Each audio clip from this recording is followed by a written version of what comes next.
Hello, everybody. Welcome back to my channel. My name is Akshata Pandey, and welcome to another class. I hope आप लोगों ने इसके पहले जो हमने चैप्टर किया है केमिकल रिएक्शंस एंड इक्वेशंस उसको अच्छे से रिवाइज कर लिया है और अच्छे से उस चैप्टर की प्रैक्टिस कर ली है.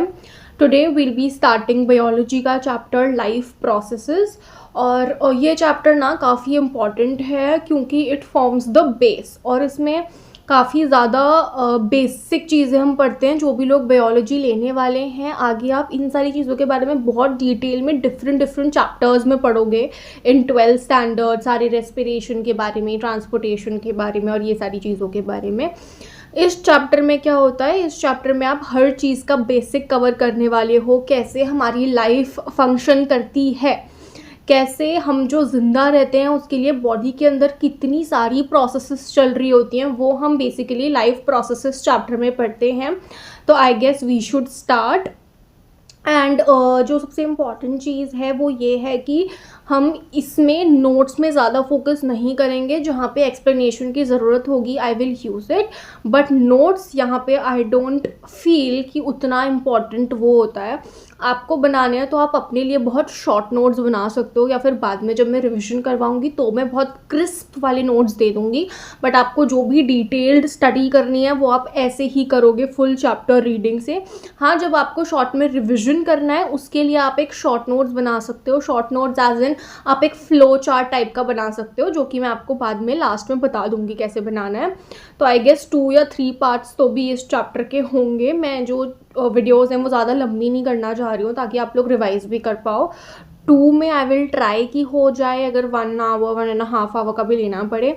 बट इफ़ मैं 1 आवर का डालूंगी तो मे बी 3 लग जाए. चलो दैट्स बात की चीज़.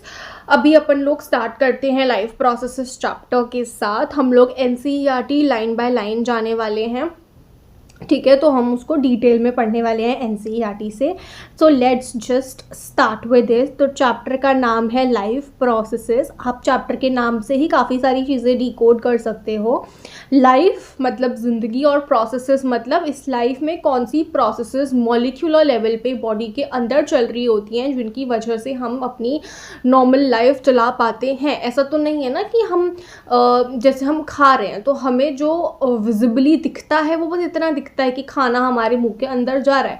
हमारे मुंह के अंदर जाने के बाद कितनी लंबी प्रोसेस होती है जिसके थ्रू हम बाद में एक्चुअल में खाना खा पाते हैं, बाद में एक्चुअल में हमें एनर्जी मिल पाती है. वो भी एक बहुत बड़ी प्रोसेस होती है. सिर्फ खाना खाना तो फर्स्ट और सबसे बेसिक और सबसे सिंपल स्टेप होता है.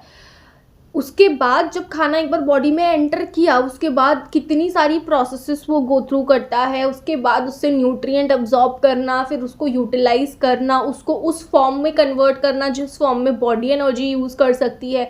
बॉडी को नहीं पता रोटी क्या है, भात चावल क्या है, बट बॉडी को तो जो सेल्स हैं उनको तो मॉलिक्यूलर लेवल पे पता है कि ग्लूकोज होता है, ATP होती है. तो वो सारी चीज़ें हम लोग पढ़ने वाले हैं. तो let's just start line by line up.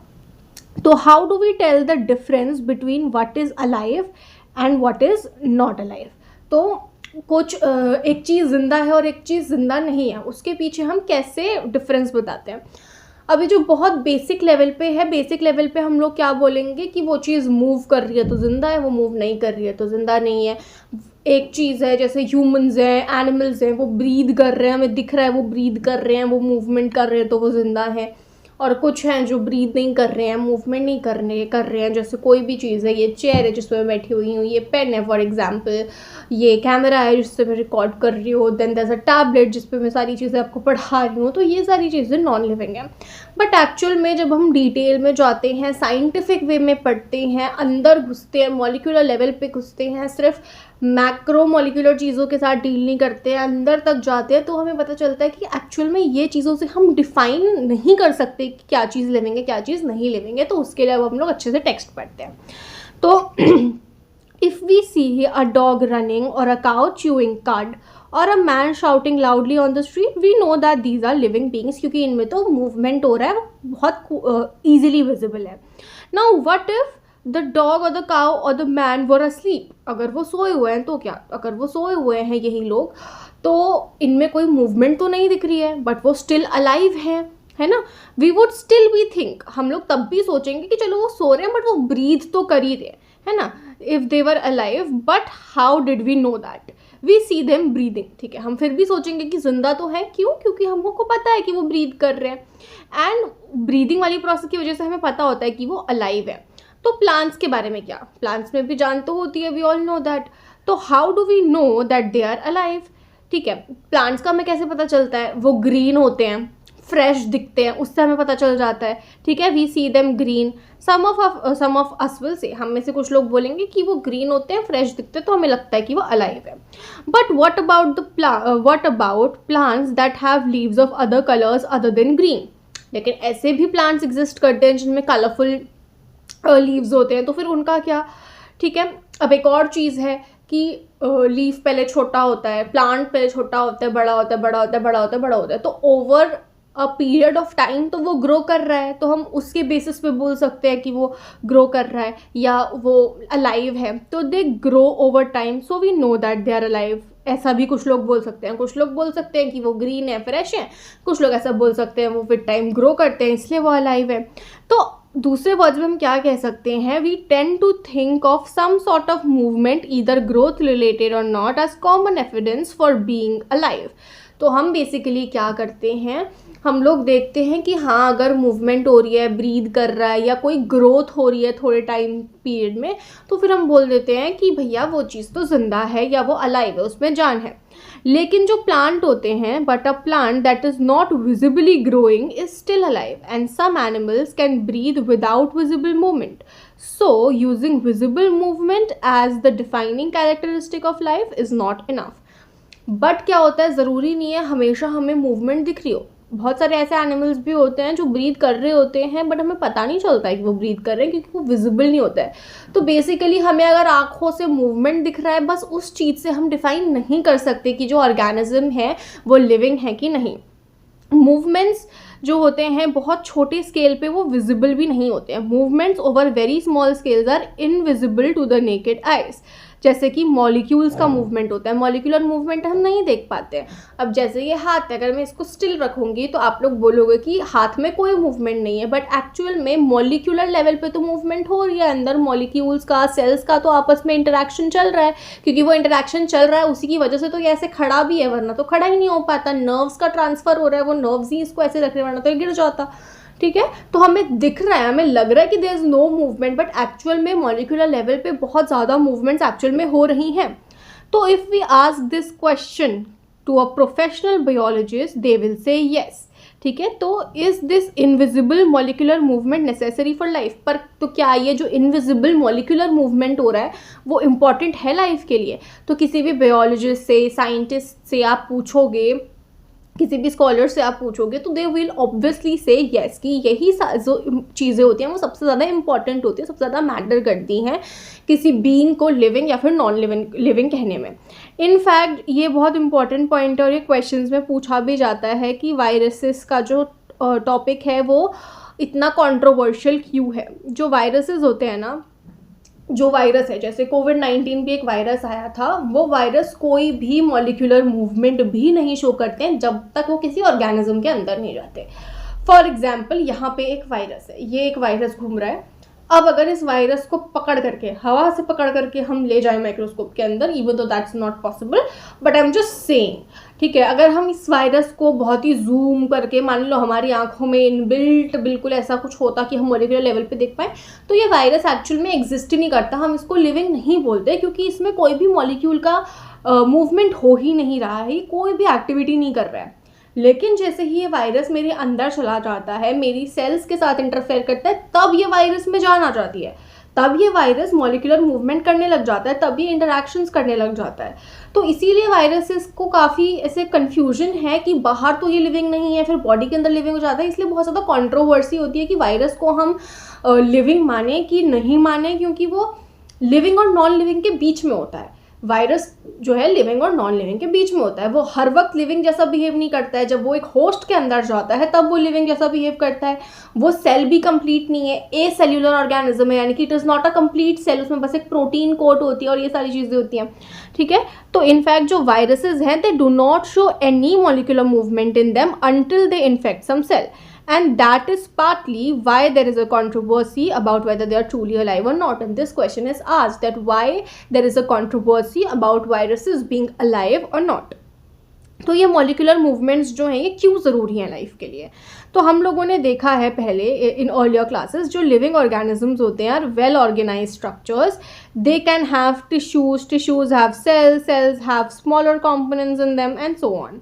Because of the effects of the environment, this organized, ordered nature of living structure is very likely to keep breaking down over time.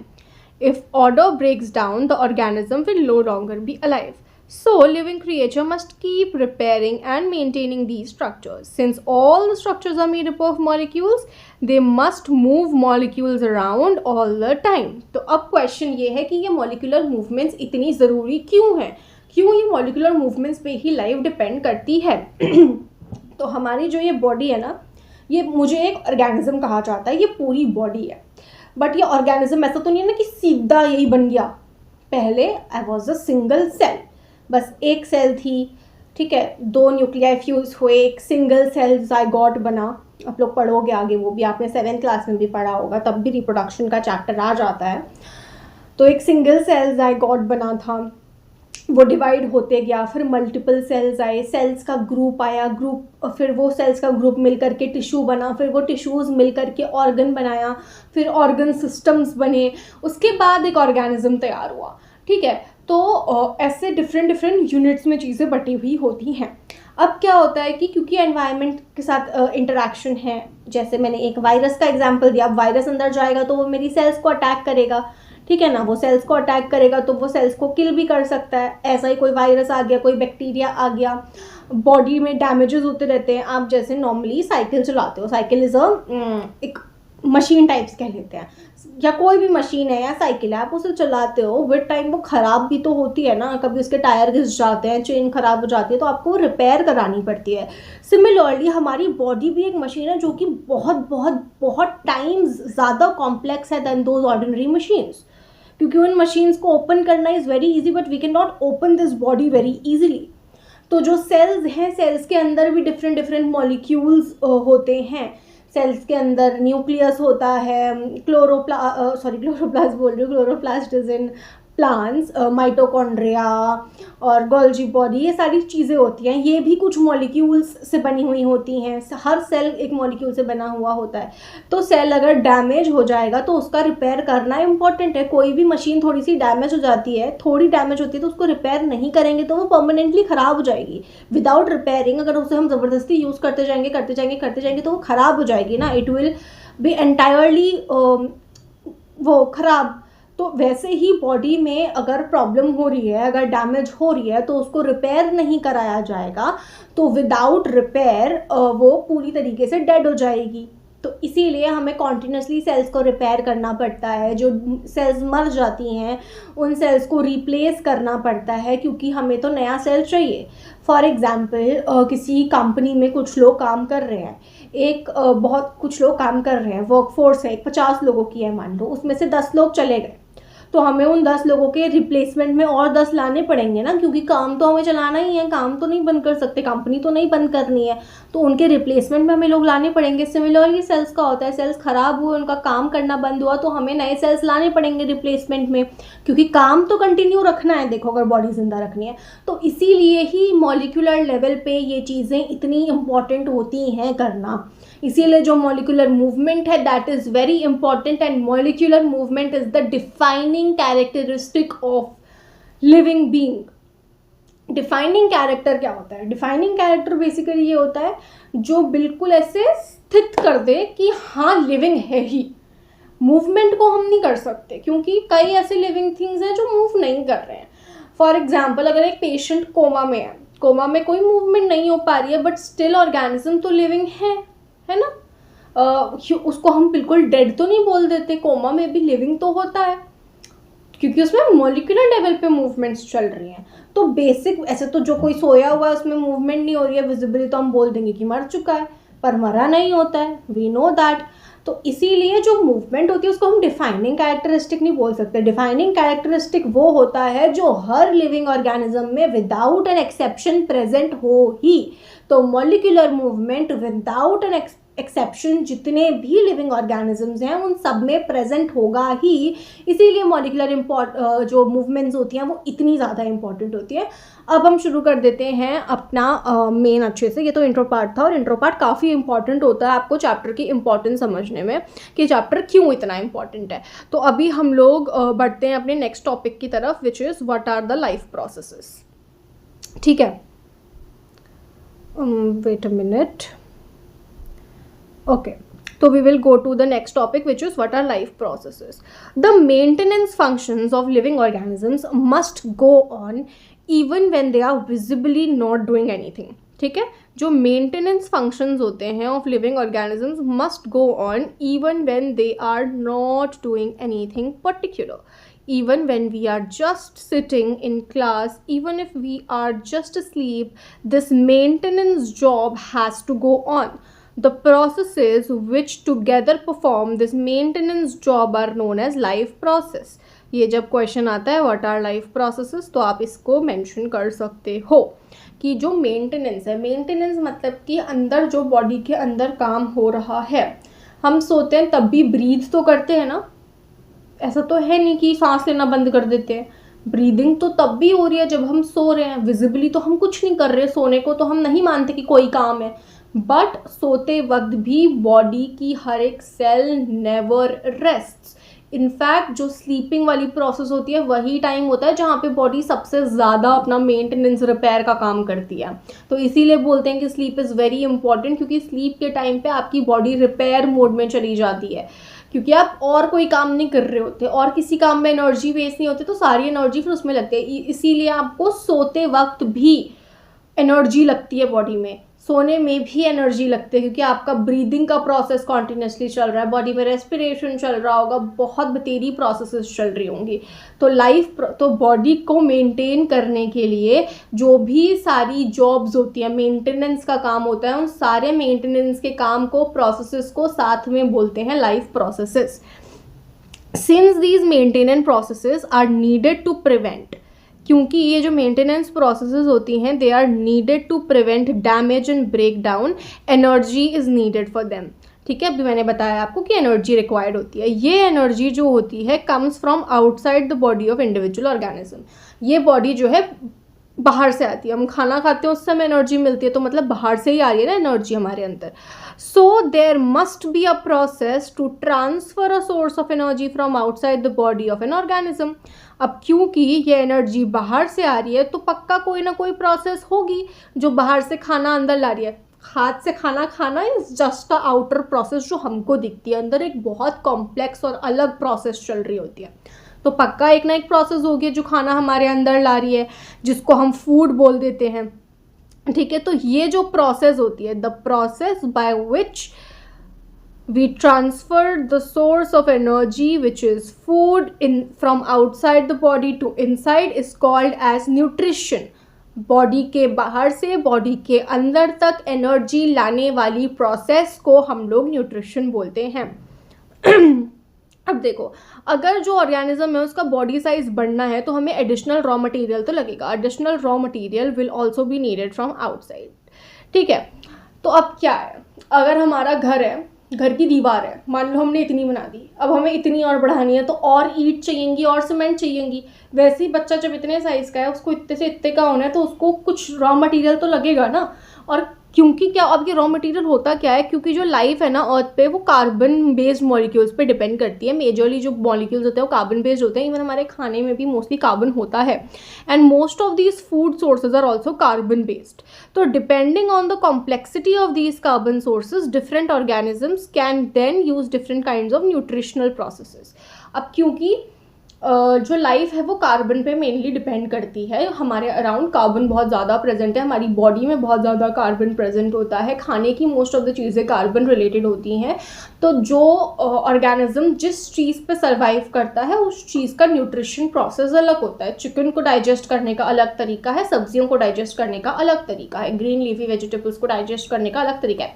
मतलब ओवरऑल सेम है but उसमें time अलग लगते हैं और अलग तरीके की मॉलिक्यूल्स भी ओवरऑल तो सेम ही होता है बट टाइम्स अलग लगते हैं। देन बॉडी में अलग तरीके की अडेप्टेशंस होती हैं।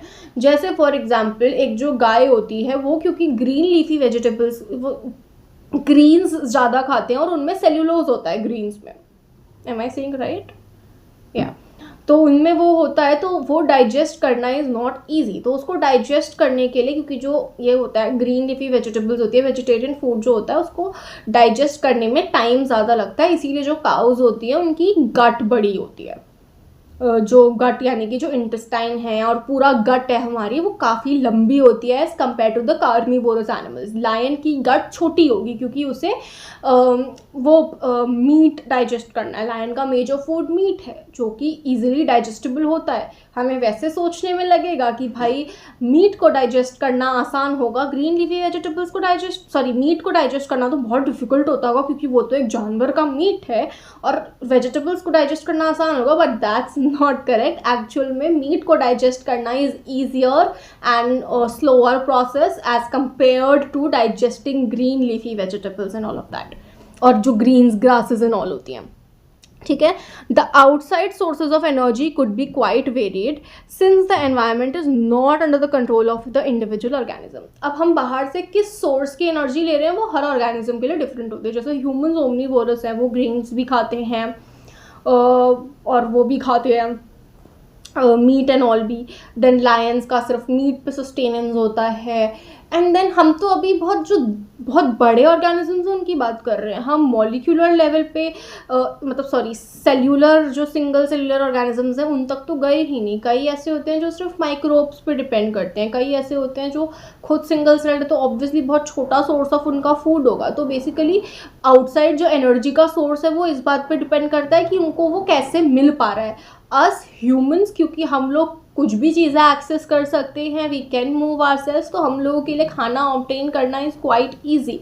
बट वहीं पे अगर हम लोग प्लांट्स की बात करें तो प्लांट्स कैन नॉट मूव, तो फिर हर ऑर्गेनिज्म अडेप्ट कर लेता है। अडेप्ट करना कैसे मैं आपको बताऊं, जैसे जो लोग हिली एरियाज़ में रहते हैं उनको ज़्यादा गर्मी की आदत नहीं होती बट उनको बहुत ज़्यादा ठंड झेलने की आदत होती है क्योंकि वो उस एरिया में इतने टाइम से रहे हैं तो उन्होंने वहाँ पे अडेप्ट कर लिया है। सिमिलरली जो प्लेन्स में रहते हैं, मान लो दिल्ली में रह रहे हैं या इवन हॉटर प्लेसेस में रह रहे हैं जहाँ पे 50 डिग्रीज जा रहा है टेम्परेचर, उनको वो हॉट क्लाइमेट से अडेप्टेड है। तो सिमिलरली जब हर ऑर्गेनिज्म इस दुनिया पे अपनी लाइफ जमा रहा है। बेसिकली वो हम कुछ भी करते हैं, we are doing it for a living, कि हम लोग जी पाए लाइफ में, ठीक है, सस्टेन कर पाए। अब हम लोगों के वो लग्जरीज हैं कि भैया जैगुआर चाहिए and all of that, but जो बेसिक एम होता है of any organism is to obtain food और उस खाने पे सरवाइव कर पाना।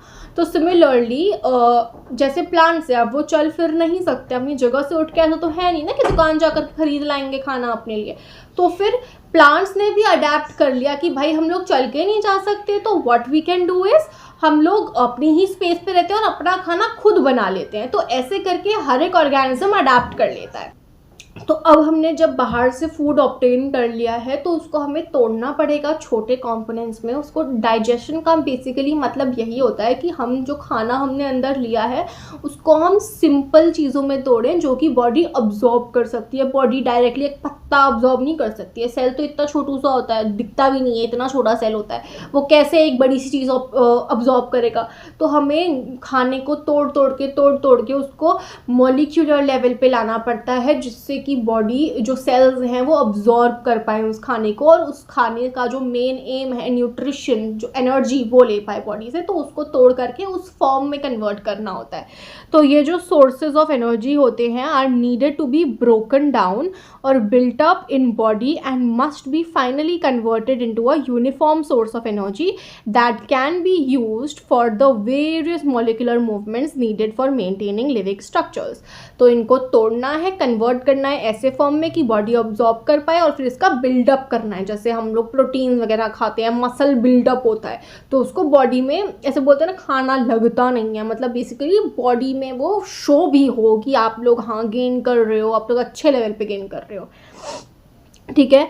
तो various molecular movements are needed for maintaining living structures as well as to the kind of molecules the body needs to grow. तो फॉर दिस, अब इस खाने को तोड़ने के लिए, उसको ऑब्जॉर्ब करने के लिए, बॉडी में बिल्डअप करने के लिए एक सीरीज ऑफ केमिकल रिएक्शंस होती है इन अ बॉडी, जो कि बहुत नेसेसरी होती है। Oxidising reducing reactions are some of the most common chemical means to break down molecules। अब ऑक्सीडेशन रिडक्शन रिएक्शंस होती हैं, जैसे खाना होता है वो ऑक्सीडाइज होकर के टूटता है। ऑक्सीडेशन क्या होता है, रिडक्शन क्या होता है, ये हम लोग फर्स्ट चैप्टर में ऑलरेडी, इसके पहले जो चैप्टर था उस पर पढ़ चुके हैं। तो ये वाली रिएक्शंस होती हैं जो मेजरली इन्वॉल्व होती हैं, आगे चल करके हम देखेंगे कैसे होती है। अभी तो हम लोग इस बेसिकली ये वाला इंट्रो पार्ट है जिसमें हम ब्रीफ में देख रहे हैं कि इस चैप्टर में क्या क्या होने वाला है। तो for this many organisms use oxygen sourced from outside the body. तो इस चीज़ के लिए, अब इस खाने को तोड़ने के लिए ब्रेकिंग मेकिंग वाली जो प्रोसेस है इनके लिए, क्योंकि ऑक्सीडेशन रिडक्शन है तो हमें ऑक्सीजन की ज़रूरत पड़ेगी। तो वो ऑक्सीजन भी बाहर से ऑब्टेन होता है। उस ऑक्सीजन को बाहर से ऑब्टेन करने की प्रोसेस को हम लोग ब्रीदिंग बोल देते हैं, और फिर उस ऑक्सीजन को यूटिलाइज करने की प्रोसेस को रेस्पिरेशन बोल देते हैं। तो the process of acquiring oxygen from outside the body and to use it in the process of break down of food sources for cellular needs is what we call respiration. ये हमको respiration की definition मिल गई। ठीक है, अभी आपको nutrition की भी डेफिनेशन मिल गई थी ऊपर। There must be a process to transfer a source of energy from outside the body to inside, which we call food. So this process is called as nutrition। और life processes की definition ये थी। तो हमको 3 चीज़ों की definition मिल चुकी है। ठीक है, अब next देखते हैं। In case of single-celled organisms, no specific organ for taking in food, exchange of gases or removal of waste may be needed because the entire surface of organism is in contact with the environment। अब देखो क्या हो रहा है हमारी body में, क्या है ना, अगर हम लोग की ऊपर की परत होती, जैसे ऊपर की सबसे ऊपर भी एक लेयर ऑफ सेल्स होंगी ना, अगर खाली वो सेल्स होती, वो सेल तो चलो डायरेक्टली हवा खींच लेगी, लेकिन एक अंदर भी सेल्स है ना, हार्ट में भी सेल्स हैं, बहुत अंदर तक सेल्स हैं। अब वो तो एनवायरनमेंट के कांटेक्ट में है ही नहीं, तो वो हवा कैसे खींचेंगी? ऐसा तो है नहीं ना हमारी बॉडी में छेद है तो अंदर तक चली जाएगी हवा, ऐसा तो होता नहीं है। पोर्स तो है नहीं इतने ज़्यादा बॉडी में। ठीक है, तो इसीलिए जो हमारी बॉडी होती है, मल्टी सेलुलर, इतने कॉम्प्लेक्स ऑर्गेनिजम्स हैं। हम लोग की बॉडी में क्या होता है, पूरे सिस्टम्स बने हुए होते हैं, ऑर्गन्स बने हुए होते हैं, पूरा एक ट्रांसपोर्टेशन का प्रोसेस फैला हुआ है बॉडी में, जो पूरी हर एक सेल तक, अंदर तक सारी चीज़ें, न्यूट्रिशन, हवा, पानी, सब कुछ पहुंचाता है, सब कुछ ट्रांसपोर्ट करता है हमारी बॉडी में। इसीलिए ट्रांसपोर्टेशन सिस्टम भी बहुत ज़्यादा इंपॉर्टेंट होता है। और जो सिंगल सेल वाले ऑर्गेनिज्म उनके लिए उतना इंपॉर्टेंट है नहीं, क्योंकि एक ही सेल है, वो सेल तो एक ही है, तो पूरा कांटेक्ट में ही है एनवायरनमेंट के, तो ले लेगा फटाफट इधर उधर हाथ मार के हवा पानी, तो उसको इतना बड़ा सिस्टम की ज़रूरत नहीं पड़ती है जितना, क्योंकि वैसे भी सेल्स को मिला करके सिस्टम बनता है, तो सेल एक अपने आप में सस्टेन कर लेता है खुद को, क्योंकि वो तो उसकी तो सारी बाउंड्रीज, एक ही सेल है और उसकी बाउंड्रीज सारी की सारी एनवायरनमेंट को फेस कर रही हैं। ठीक है, तो यहाँ पे यही बोल रहा है कि वो पूरा कांटेक्ट में है एनवायरनमेंट के साथ। बट क्या होगा when the body size of the organism increases and the body design becomes more complex, जैसे कि हम लोगों में। तो जो मल्टी सेलुलर ऑर्गेनिजम्स होते हैं, ऑल द सेल्स में not be in direct contact with the surrounding environment, thus simple diffusion will not meet the requirement of all the cells. ये भी क्वेश्चन बन सकता है कि why is simple diffusion not not enough to fulfil the requirements of multicellular organisms. तो वो इसलिए आ सकता है क्योंकि not all the cells are in contact with the environment, तो सिर्फ डिफ्यूजन जो है रिक्वायरमेंट्स नहीं मीट कर सकता। तो जो मल्टी सेलुलर ऑर्गेनिजम्स होते हैं उनमें वेरियस बॉडी पार्ट्स होते हैं which are specialised in functions they perform. We are familiar with the idea of the specialised tissues and with their organisation in the body of organism. It is therefore not surprising that the uptake of food and oxygen will also be the function of specialised tissues. हमको already पता है कि sales होती है, sales मिलकर tissue बनाती है, different tissue के डिफरेंट काम होते हैं। जो मसल वाली टिश्यू होती है उसको कुछ और काम है, जो स्किन का टिश्यू है उसका कुछ और काम है, जो हार्ट में टिश्यूज है उनका कुछ और काम है। हार्ट में टिश्यू का काम है हार्ट को पंप करना, किडनी में जो सेल्स वगैरह प्रेजेंट है उनका काम है फिल्टर करना, ब्लड फिल्टर करना और ये सारी चीज़ें करना। तो हर डिफरेंट जगहों पे डिफरेंट टिश्यू हैं, डिफरेंट सेल्स हैं, उनके अपने अपने फंक्शंस हैं। फॉर एग्जाम्पल अगैन हम एक कंपनी का सेटअप ले लें, कंपनी में एक MD पोजीशन होता है, मैनेजिंग डायरेक्टर होता है, देन कुछ कंट्री हेड्स होते हैं, रीजनल हेड्स होते हैं, मैनेजर्स होते हैं, रीजनल और फिर हमारी ब्रांच होती हैं। तो अलग अलग हेरार्की के लोग हैं और सब लोगों का, और कई जो है सेम हेरार्की के भी लोग हैं, सेम इंपॉर्टेंस वाले लोग हैं। किसी का काम मार्केटिंग का है, किसी का काम सेल्स का है, कोई बैक एंड देखता है, कोई फ्रंट एंड देखता है। मतलब सबका अपना अपना स्पेशलाइज्ड काम है और सब अपना अपना काम कर रहे हैं, लेकिन उस पूरी कंपनी को चलाने के लिए हर एक पर्सन इम्पॉर्टेंट है। तो सिमिलरली बॉडी में भी डिफरेंट टिश्यूज़ होते हैं, डिफरेंट टिश्यूज़ और सेल स्पेशलाइज्ड होते हैं अपना काम करने के लिए, और वो अपना काम अच्छे से करें और बाकी सब अपना काम अच्छे से करेंगे, तो सबका काम अच्छे से करने की वजह से बॉडी जो है नॉर्मली प्रॉपरली फंक्शन कर पाएगी। अब यहाँ पे एक प्रॉब्लम आ जाती है। Since the food and oxygen are now taken up at one place in the body of organisms while all parts of the body need them, this situation creates a need of the transportation system. यहाँ पे मैंने आपको already बता दिया है, oxygen हमने यहाँ से ले ली, लंग्स में भर गई, लेकिन चाहिए तो वो पैर के अंगूठे की सेल को भी ऑक्सीजन। खाना हमने खाया, पेट में गया, डाइजेस्ट हुआ, इंटेस्टाइन्स वगैरह में गया, ब्लड में, इस एरिया के ब्लड में अब्जॉर्ब हो गया, लेकिन अब उसे जाना तो यहाँ भी है। मेरे सर के सेल को भी चाहिए एनर्जी, मेरे घुटने के सेल को भी चाहिए, घुटने में दिमाग नहीं है बट उसके सेल को तो चाहिए एनर्जी, एंड देन मेरे अंगूठे के, पैर के अंगूठे के सेल को भी चाहिए, एंड देन पैर की छोटी उंगली के सेल को भी चाहिए तो सबको है ना। तो इसीलिए हमें ट्रांसपोर्टेशन सिस्टम की ज़रूरत पड़ती है। तो एक ट्रांसपोर्टेशन सिस्टम होता है which is for carrying food and oxygen from one place to another in the body. तो हम लोग अभी क्या कर रहे हैं, हम लोग हर एक सिस्टम को जो हम इस चैप्टर में पढ़ने वाले हैं उन सबका हम इंट्रो पढ़ रहे हैं फटाफट ब्रीफ में कि क्या क्या उनकी नीड्स हैं। तो अब क्या है, when chemical reactions use carbon source and the oxygen for energy generation, they create byproducts that are not only useless for the cells of the body but could even be harmful. These waste byproducts are therefore needed to be removed from the body and discharged out by the process called excretion। ठीक है, ये अपना excretion आ गया। अब क्या है, जब खाना बन रहा है, अब देखो हम लोग बेसिक से समझते हैं, जैसे हम लोग घर पे खाना बनाते हैं, ठीक है, आलू है, प्याज है, प्याज का चिक्कल तो नहीं खाते हो ना, तो खाना बनाते वक्त काफ़ी ज़्यादा कूड़ा जनरेट होता है, उस कूड़े को आप लोग फेंक देते हो डस्टबिन में, और फिर डस्टबिन का जो भी कूड़ा होता है वो बाहर डाल देते हो, कूड़े वाला जब आता है, गाड़ी जब आती है उसमें, ठीक है। तो वैसे ही जब बॉडी के अंदर डाइजेस्ट हो रही है चीज़ें, तो कई ऐसी चीज़ें भी होती हैं जो नहीं रिक्वायर्ड होती हैं, और कई ऐसी चीज़ें भी होती हैं चलो वो ज़रूरी नहीं है बट वो हार्मफुल भी हो जाती है बॉडी के लिए। जैसे कार्बन डाइऑक्साइड है, हम लोग इनहेल करते हैं तो नाक को नहीं पता ना कि ऑक्सीजन है, इसको ले लेते हैं, ऑक्सीजन के मॉलिक्यूल को, कार्बन डाइऑक्साइड को नहीं लेते हैं, क्योंकि इतना कॉम्प्लेक्स स्ट्रक्चर तो हमारे फिल्टर नहीं सेट हुआ है नोज पे, तो वो तो पूरी हवा अंदर जा रही है। अब उस हवा में से हमारी बॉडी ऑक्सीजन यूज़ कर ले रही है बट वो कार्बन डाइऑक्साइड तो बाहर फेंकना है ना। सिमिलरली खा रहे हैं, खाने में भी कुछ ऐसी चीज़ें प्रोसेस हो रही हैं और कुछ ऐसी चीज़ें बन रही हैं जो रिक्वायर्ड नहीं है बॉडी के लिए, और साथ साथ में वो टॉक्सिक भी है, हार्मफुल भी है बॉडी के लिए, तो उनको निकालना होगा, और उसको निकालने की प्रोसेस को एक्सक्रीशन बोला जाता है।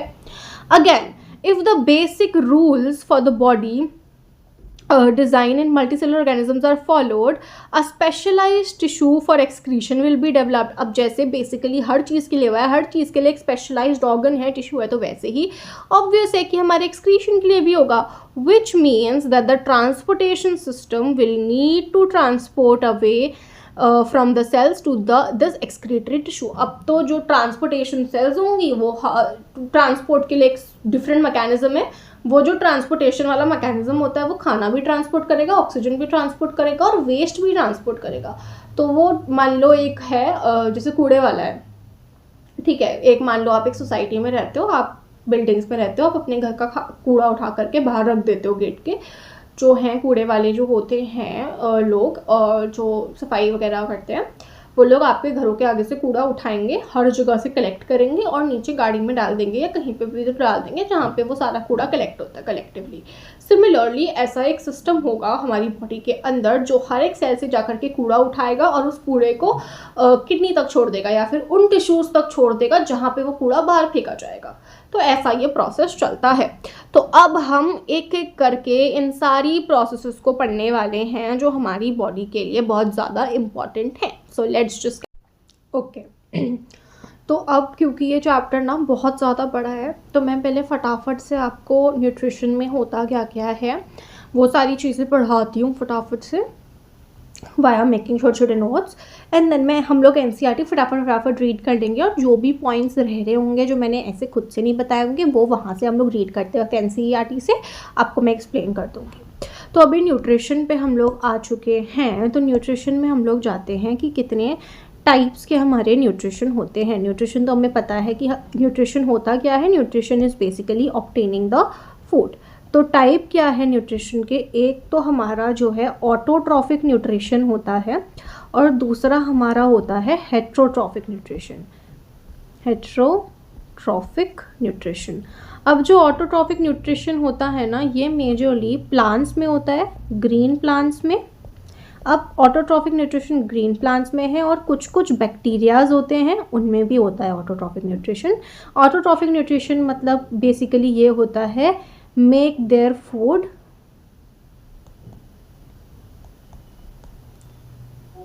एंड ये जो है बाकी एनिमल्स और फंजाई वगैरह में होते हैं, एनिमल्स और फंजाई वगैरह में, and they obtain their foods. ये जो है ये अपना फूड ऑब्टेन करते हैं आउटसाइड से, ठीक है। अब ऑटोट्रॉफिक अभी हम लोगों ने बोला कि ग्रीन प्लांट्स में होता है ऑटोट्रॉफिक न्यूट्रिशन। ऑटोट्रॉफिक न्यूट्रिशन जो है ग्रीन प्लांट्स में होता है बट सारे प्लांट्स में ऑटोट्रॉफिक न्यूट्रिशन नहीं होता। कुछ ऐसे भी प्लांट्स होते हैं जिनमें हेट्रोट्रॉफिक न्यूट्रिशन होता है, वो हम आगे देखेंगे। और जो है हेट्रोट्रॉफिक होते हैं एनिमल्स वगैरह, तो बेसिकली जो एनिमल्स होते हैं ना वो डायरेक्टली या फिर इनडायरेक्टली प्लांट्स पर ही डिपेंड करते हैं। एनिमल्स जो होते हैं दे डायरेक्टली और indirectly depend on the autotrophic organisms, autotrophs for their food, directly कैसे डिपेंड करेंगे? डायरेक्टली जैसे हमने ग्रीन लीफी वेजिटेबल्स होती हैं उनको खा लिया तो हम लोग डायरेक्टली डिपेंडेंट है उन पे।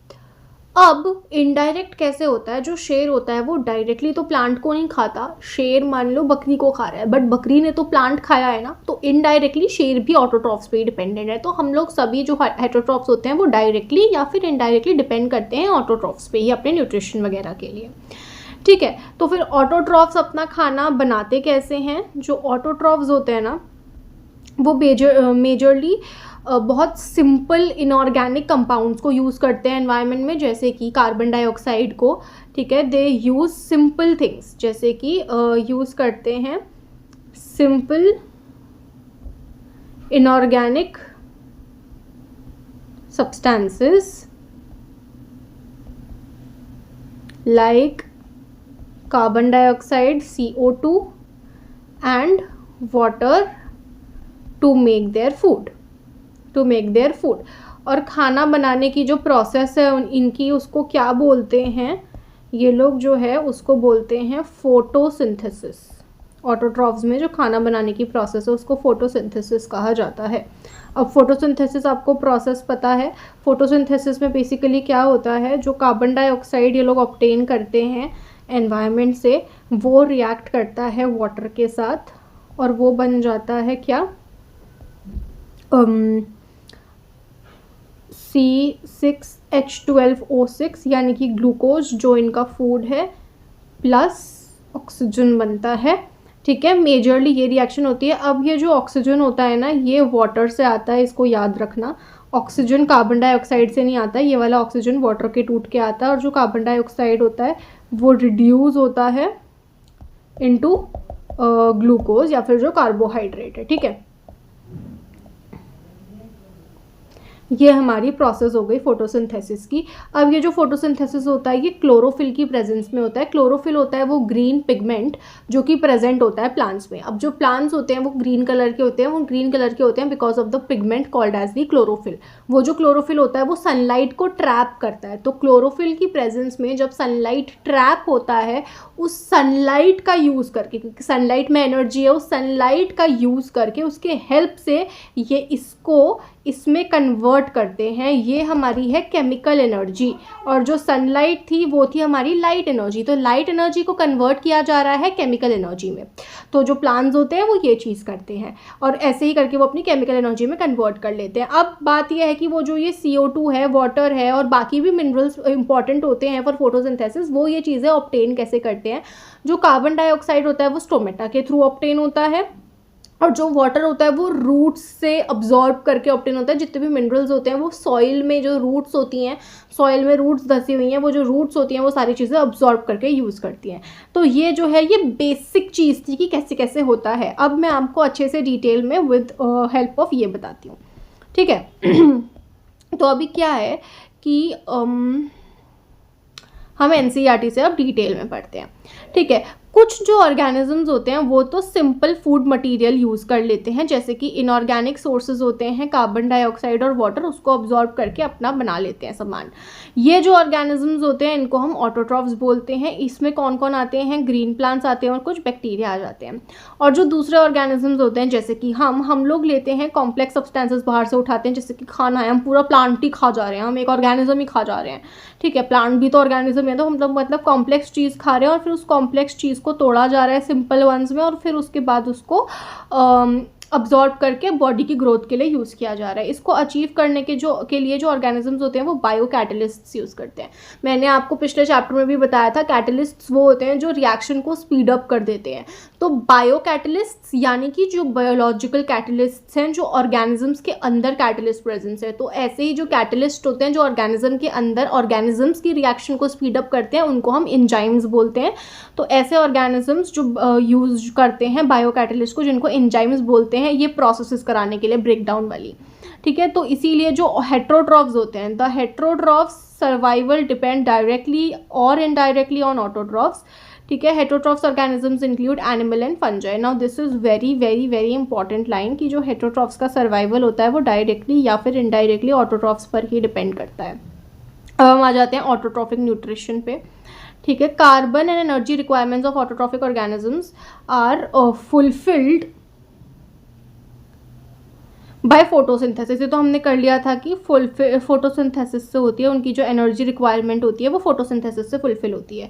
फोटोसिंथेसिस एक ऐसी प्रोसेस होती है by which autotrophs take the substance from the outside and convert them into stored forms of energy, ठीक है। बाहर से वो लोग मटेरियल्स उठा रहे हैं, उनको प्रोसेस करके अपना खाना बना रहे हैं, और वो उनकी स्टोर्ड फॉर्म ऑफ एनर्जी है, ठीक है। ये जो मटेरियल होता है, जो बाहर से वो लोग मटेरियल लेते हैं, जैसे हम बाहर से सब्जी खरीद के लाते हैं, तो ये लोग बाहर से जो है मटेरियल लाते हैं अपना इनऑर्गेनिक। ये जो मटेरियल होता है, it is taken in the form of carbon dioxide and water which is converted into carbohydrates in the presence of sunlight and chlorophyll.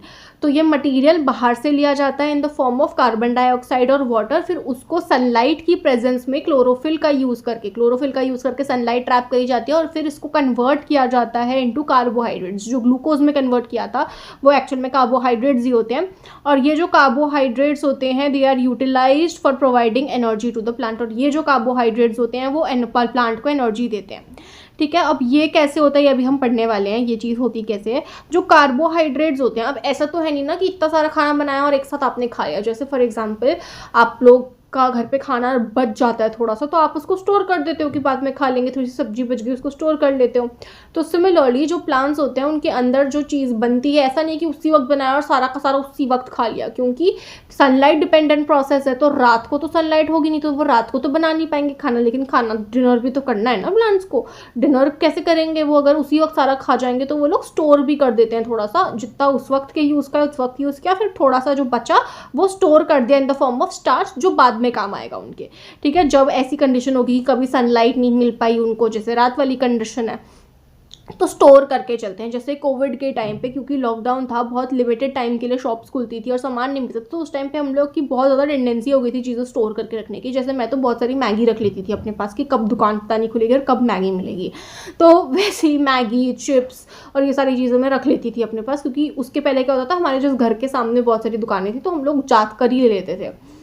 तो मतलब हैं तो हम लोग जाकर ही ले लेते थे। But in the time of Covid, क्योंकि वो सुबह बस आधा घंटा ही खुल रही होती थी दुकानें, वो भी परमिशन भी नहीं होती थी, कई बार ऐसे ही खोल देते थे क्योंकि आसपास के लोग हैं वो आके चुपचाप ले लेते थे। तो हम लोग फटाफट जा रहे होते थे और मैं तो बहुत सारी मैगीज़ ले लेती थी अपने लिए, मैगी और चिप्स विप्स, जो भी चीज़ें खानी है दिनों दिनों तक वो सारी रख लो अपने पास स्टोर करके। तो उस टाइम पे से ही ज़्यादा चीज़ें शुरू हुई थी वो वाली। तो सिमिलरली ऐसी एडवर्स कंडीशंस के लिए जहाँ पे प्लांट्स को सनलाइट नहीं मिल पाएगी और शायद वो खाना अपना नहीं बना पाएंगे, उन सिचुएशंस के लिए वो लोग स्टोर भी करके रखते हैं। और जो प्लांट्स का खाना होता है वो स्टार्च के फॉर्म में स्टोर होता है। अब ऐसा नहीं है कि सिर्फ प्लांट स्टोर करते हैं, ह्यूमंस वैसे बाहर तो स्टोर करते ही हैं अपना राशन, बट बॉडी के अंदर भी एनर्जी स्टोर करी जाती है। मैं वो भी बताती हूँ। The carbohydrates which are not used immediately are stored in the form of starch plants में, जो कि सर्व करता है as internal energy reserve to be used as and when required by the plant. मैंने आपको बता दिया already. A somewhat similar situation is seen in us also, where some of the energy derived from the food we eat is stored in our body in the form of glycogen। तो हमारी body में क्या होता है, जो food हम लोग उस वक्त यूज़ नहीं करते हैं वो ग्लाइकोजन के फॉर्म में स्टोर हो जाता है। अब क्या होता है ना, जो फैट होता है हमारी बॉडी में वो एक्चुअल में स्टोर्ड फूड ही होता है। ठीक है, जो भी फैट लगता है हमारी बॉडी में वो स्टोर्ड फूड होता है। और इसीलिए ऐसा नहीं होता है कि हम लोगों ने खाना बंद किया तो इवन एक वीक भी सर्वाइव कर जाते हैं, कई दिन सर्वाइव कर जाते हैं, इमीडिएटली नहीं मरता कोई भी खाना नहीं खाता। तो ऐसा नहीं है कि 2 घंटे खाना नहीं खाया मर गए, 1 दिन खाना नहीं खाया मर गए, फास्टिंग भी करते हैं लोग। वो इसीलिए होता है क्योंकि उस टाइम पे क्या होता है, जो ये फैट्स होते हैं फिर ये ब्रेक डाउन होते हैं और इनके थ्रू एनर्जी अब्जॉर्ब करी जाती है। ठीक है पर इसका मतलब ये नहीं है कि बहुत सारा फैट इकट्ठा कर लो और वो हो जाओ, वो हार्मफुल भी होता है। एक्सेस किसी भी चीज़ का बहुत हार्मफुल होता है। तो ऐसा नहीं है कि हाँ वो स्टोर्ड एनर्जी है तो हम बहुत सारा स्टोर कर लेते हैं फिर महीना नहीं खाएंगे, ऐसा भी नहीं होता है। ठीक है, तो अब यहाँ पे हमें वो वाली प्रोसेस दे रखी है फोटोसिंथेसिस वाली, which is again very important. ठीक है, तो ये बहुत इंपॉर्टेंट रिएक्शन है, इसको याद कर लो। जब भी फोटोसिंथेसिस आपसे पूछा जाएगा उसके नीचे ये इक्वेशन, ये रिएक्शन ज़रूर लिख लेना। कार्बन डाइऑक्साइड होता है, पानी से रिएक्ट करता है, क्लोरोफिल और सनलाइट की प्रेजेंस में ग्लूकोज बनाता है, ऑक्सीजन और H2O भी निकलता है। ये जो ऑक्सीजन होता है ये वाला कार्बन डाइऑक्साइड से नहीं आता, वाटर से आता है, और जो कार्बन डाइऑक्साइड होता है वो रिड्यूस हो जाता है इनटू ग्लूकोज। तो अब यहाँ पे यही सेम चीज़ स्टेप्स में लिखी हुई है कि फोटोसिंथेसिस के दौरान होता क्या क्या है। लाइट अब्जॉर्ब होती है विद बाय क्लोरोफिल, फिर वो जो लाइट एनर्जी होती है उसको केमिकल एनर्जी में कन्वर्ट किया जाता है, और वाटर जो होता है वो स्प्लिट हो जाता है ऑक्सीजन में और हाइड्रोजन में, और रिडक्शन हो जाता है कार्बन डाइऑक्साइड का कार्बोहाइड्रेट्स में। तो बेसिकली ये जो क्लोरोफिल है ये सनलाइट को अब्जॉर्ब करता है, हाइड्रोजन टूट करके ऑक्सीजन बना देता है, और कार्बन डाइऑक्साइड रिड्यूस होकर के ग्लूकोज बना देता है। तो ये जो स्टेप्स होते हैं ज़रूरी नहीं है कि एक के बाद एक फटाफट स्टेप्स हो जाएं। कई ऐसे प्लांट्स भी होते हैं, जैसे यूजुअली डेजर्ट के जो प्लांट्स होते हैं ना, वो क्या करते हैं, वो कार्बन डाइऑक्साइड टेकअप कर लेते हैं at night and prepare an intermediate which is acted upon by the energy absorb by the chlorophyll during the day. अब इसको मैं आपको एक्सप्लेन करती हूँ इसमें कि घर पे ज़रूरी, जैसे मान लो जब शादी वादी हो रही होती हैं तो जो कुक्स वगैरह होते हैं, क्योंकि बहुत ज़्यादा अमाउंट पे खाना बन रहा होता है, तो जो सब्जियां होती हैं वो काट के रात में ही रख लेते हैं नेक्स्ट डे के लिए, और बहुत सारी चीज़ें जैसे मसाले का प्रिपेयर कर लेते हैं, बैटर प्रिपेयर कर लेते हैं। तो ये सारी चीज़ें वो लोग रात में ही प्रिपेयर कर लेते हैं, और मतलब बीच बीच में पहुंच गए खाने की प्रोसेस, वेजिटेबल्स चॉप हो गई हैं, कुछ चीज़ें उबालनी होती हैं वो उबाल देते हैं, राजमा छोले जब भी बन रहे होते हैं उनको उबाल के रख देते हैं ताकि अगले दिन वो हाफ कुक हो जाए, फिर बाकी का प्रोसेस करना पड़े। तो सिमिलरली प्लांट्स भी होते हैं, कई बार वो थोड़ा काम रात को कर लेते हैं, फिर अपना सो हो जाते हैं और फिर नेक्स्ट डे अपना बाकी का काम निपटाते हैं। तो जैसे हम लोग कर रहे होते हैं ह्यूमंस, तो वैसे ही प्लांट्स में भी होता है। जो डेजर्ट में प्लांट्स होते हैं मेजरली, वो लोग रात में जो है अपना कार्बन डाइऑक्साइड का अब्जॉर्ब कर लेते हैं और फिर दिन में खाना बनाते हैं। तो इसको ऐसे ले सकते हैं कि रात में जा करके सब्जी ले ली और अगले दिन बना दिया, ऐसे करके। तो अब हम देखते हैं कि ये जो सारे कंपोनेंट्स हमने मेंशन किए ये क्यों इंपॉर्टेंट है और कहाँ कहाँ इनकी इंपॉर्टेंस क्या है उसको समझते हैं। बेसिकली क्लोरोफिल की क्या इंपॉर्टेंस है, कार्बन डाइऑक्साइड की क्या इंपॉर्टेंस है, सनलाइट की क्या इंपॉर्टेंस है, ये 3 चीज़ों को हम लोग पढ़ने वाले हैं विद वेरी इंपॉर्टेंट 3 एक्टिविटीज़। 3 नहीं, एक्चुअली 2 हैं आई गेस, या 2 एक्टिविटीज़ के थ्रू हम इन सबकी इंपॉर्टेंस समझने वाले हैं। अब एक चीज़ हम समझ लेते हैं कि जो आयोडीन होता है ना वो स्टार्च का टेस्ट करता है। मतलब अगर मान लो कहीं पे स्टार्च है, उसमें अगर हम आयोडीन डाल देंगे तो वो ब्लू कलर दे देता है, ब्लू ब्लैक कलर दे देता है। आयोडीन जो है स्टार्च की प्रेजेंस में वो कलर दे देता है। तो बेसिकली हम स्टार्च की अगर हमें प्रेजेंस टेस्ट करनी है कहीं पे तो हम आयोडीन का हेल्प करके कर सकते हैं। तो हम इन सब में स्टार्च का ही टेस्ट कर रहे हैं। तो ये मैंने आपको एक ही बार में बता दिया कि आयोडीन का हेल्प करके हम स्टार्च का प्रेजेंस टेस्ट करते हैं। स्टार्च कब होगा? स्टार्च क्योंकि स्टोर्ड फॉर्म ऑफ फूड है तो स्टार्च तब मिलेगा हमें कहीं पे जब फोटोसिंथेसिस की प्रोसेस हुई होगी। तो हम फर्स्ट जो एक्सपेरिमेंट है इसका एम होता है टू नो द इम्पोर्टेंस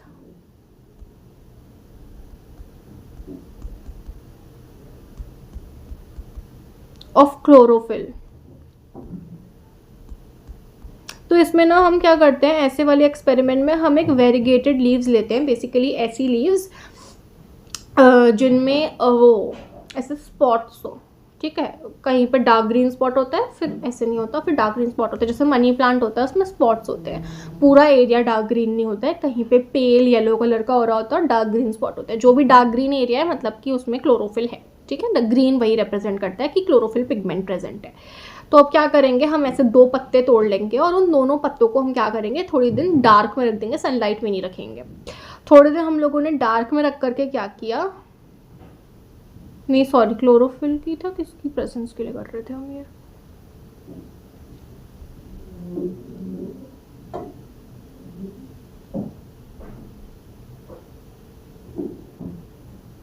या sorry I zoned out quite a lot. तो क्लोरोफिल के लिए हम लोग ये टेस्ट कर रहे हैं, ठीक है। तो अभी क्या करेंगे, तो उसमें हमने 2 ऐसे पत्ते ले लिया। अब उन दोनों पत्तों को हमने पहले डार्क में रख दिया, सनलाइट नहीं दी, यानी कि जितना भी स्टोर वाला खाना है वो फटाफट उनका खत्म हो जाए। एक बार वो खाना खत्म हो जाए फिर ही हम देख पाएंगे ना कि नया बना है कि नहीं।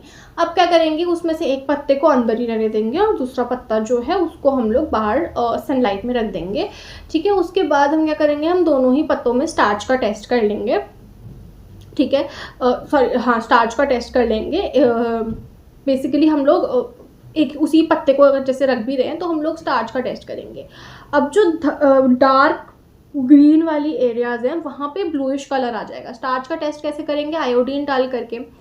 तो आयोडीन हम जब पूरी लीफ में डालेंगे तो वो वाली एरिया वो हो जाएगी, जिस एरिया में क्लोरोफिल होगा, जिस एरिया में स्टार्च बना होगा सिर्फ वो वाली एरिया ब्लू ब्लैक हो जाएगी। तो जब हम पूरी लीफ में डालते हैं आयोडीन तो सिर्फ वो डार्क ग्रीन वाली एरियाज ही ब्लू ब्लैक कलर की हो जाती हैं आयोडीन की प्रेजेंस में। मतलब वो दिखाता है कि जो सिर्फ डार्क ग्रीन वाली एरियाज हैं जहाँ पे क्लोरोफिल था सिर्फ वहीं पे फोटोसिंथेसिस हुआ है और कहीं पे नहीं हुआ है, यानी कि फोटोसिंथेसिस के लिए क्लोरोफिल इंपॉर्टेंट होता है। अब हम आ जाते हैं नेक्स्ट एक्टिविटी पे जो कि कार्बन डाइऑक्साइड की इंपॉर्टेंस हमें समझाता है।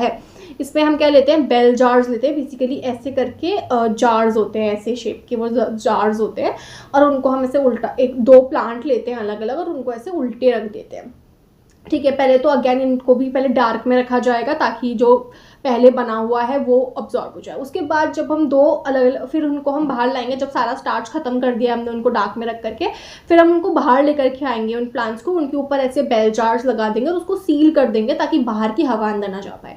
अब इन दोनों में से एक के अंदर हम ना KOH डाल देंगे एक प्लेट में रख के। KOH होता है पोटेशियम हाइड्रोक्साइड, ठीक है। ये जो पोटेशियम हाइड्रोक्साइड होता है ये KOH होता है। अब ये क्या करता है ना कि कार्बन डाइऑक्साइड को ऑब्जॉर्ब कर लेता है। तो ये जिस जार के अंदर हम डालेंगे उसमें कार्बन डाइऑक्साइड ऑब्जॉर्ब हो जाएगा। तो उस जार के अंदर बेसिकली फिर इनको हम धूप में रख देंगे। तो हमने बाकी सारी कंडीशंस दे दी फोटोसिंथेसिस वाली, मतलब क्लोरोफिल है, सनलाइट है, ऑक्सीजन वगैरह भी है क्योंकि वो तो जार के अंदर है प्रेजेंट। लेकिन कार्बन डाइऑक्साइड नहीं है, और दूसरे के अंदर सारी चीज़ें, जो दूसरा प्लांट था। फिर हम थोड़ी देर उसको छोड़ने के बाद धूप में दोनों में से एक एक पत्ता तोड़ेंगे और दोनों में आयोडीन डालेंगे स्टार्च का टेस्ट करने के लिए। जिसके अंदर KOH था उसमें स्टार्च का टेस्ट नेगेटिव आया, जिसके अंदर KOH नहीं था उसके अंदर स्टार्च का टेस्ट पॉजिटिव आया। यानी कि स्टार्च कहाँ बना, जहाँ KOH नहीं था सिर्फ वहाँ बन पाया। यानी कि जहाँ कार्बन डाइऑक्साइड प्रेजेंट था सिर्फ वहीं फोटोसिंथेसिस हुआ, जहाँ कार्बन डाइऑक्साइड नहीं था वहाँ फोटोसिंथेसिस नहीं हो पाया। तो ये पर्टिकुलर एक्सपेरिमेंट हमें बताता है कि जो फोटोसिंथेसिस है उसके लिए कार्बन डाइऑक्साइड इंपॉर्टेंट होता है। सिमिलरली हम लोग सनलाइट के लिए भी एक टेस्ट कर सकते हैं कि एक प्लांट को धूप में रखेंगे, एक को धूप में नहीं रखेंगे। जिसको धूप में रखेंगे सिर्फ उसी में बनेगा वो स्टार्च। या फिर एक और चीज़ करते हैं, एक पत्ता होता है उसको पहले उसका सारा स्टार्च ख़त्म करवाएंगे डार्क में रख के, फिर उसका एक पत्ते में क्या करेंगे, उसको धूप में रख देंगे पूरे प्लांट को, और पत्ते में आधा पार्ट जो है ब्लैक पेपर से या फिर ब्लैक किसी चीज़ से कवर कर देंगे ताकि उसको धूप ना लगे। फिर उस पत्ते को तोड़ करके लाएंगे, उसमें स्टार्च का टेस्ट करेंगे। जिस एरिया को हमने कवर किया था डार्क से, जहाँ पे सनलाइट नहीं पड़ पाई वहाँ पे स्टार्च नहीं बना, फोटोसिंथेसिस नहीं हुआ। जहाँ पे सनलाइट पड़ी वहाँ पे फोटोसिंथेसिस हुआ।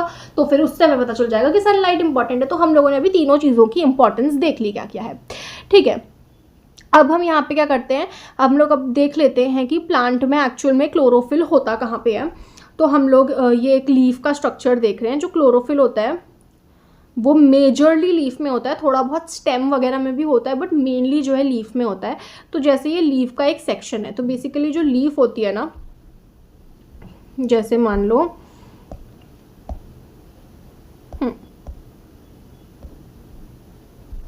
ये एक लीफ है, ठीक है। अब जो ये मेन वाली डंडी होती है ना, बीच की थोड़ी सी मोटी होती है, और इसको हम मिडरिब बोलते हैं। ये वाली जो होती है इसको मिडरिब बोला जाता है। और ये जो ऐसे ऐसे फैली हुई होती है, थोड़ी सी पतली होती है इनसे, इनको हम वेन बोलते हैं। और ये वाला जो पूरा हिस्सा होता है ना, मतलब ये वाला जो पूरा हिस्सा है, इसको हम लोग बोलते हैं लैमिना, ठीक है। अब क्या करा है, ये पत्ते को काट दिया है। इस पत्ते को काट देने के बाद जो हमें जैसे ऐसे काट दिया, तो ये वाला जो एरिया है ना, इसको फिर हम लोगों ने क्या किया, जूम करके देखा कि क्या है इसमें। तो जब जूम किया तो हमें ये चीज़ दिखी, ये स्ट्रक्चर दिखा, ठीक है। ये वाला हिस्सा हमने ये वाला हिस्सा हम लोगों ने जूम करके देखा। तो हमने जूम करके देखा तो ये जो अपर लेयर है और लोअर लेयर है, पतली पतली हमें दिख रही हैं, वो ऐसे करके दिखाई हुई हैं। तो ऊपर एक लेयर होती है एंड देन नीचे लेयर होती है। ऊपर जो लेयर होती है उसको हम अपर एपिडर्मिस बोलते हैं। जो नीचे वाली लेयर, जैसे ऐसे पत्ता है, उसको हमने ऐसे काटा और काटने के बाद हमने उसे इस तरीके से देखा। तो ये जो ऊपर वाली लेयर है वो अपर एपिडर्मिस हो गई, जो लोअर वाली लेयर है उसे लोअर एपिडर्मिस बोला जाता है। ऊपर वाली जो लेयर होती है ना, ऊपर वाली लेयर जैसे ये है पत्ता है, ये कैसे, ये ऊपर वाली लेयर है और ये नीचे वाली लेयर है, ठीक है। अब जो ऊपर वाली लेयर है ना, उसके ऊपर एक वैक्सी लेयर होती है जिसको हम क्यूटिकल बोलते हैं। वैक्सी लेयर होती है जिसको हम क्यूटिकल बोलते हैं, जो कि पानी वानी से ऐसे बचा करके रखती है। देन सेल्स हैं, नॉर्मल सेल्स के बीच में थोड़ी थोड़ी हवा के लिए स्पेसेस भी हैं, और ये गार्ड सेल्स हैं। ये हम आगे पढ़ेंगे कैसे होता है।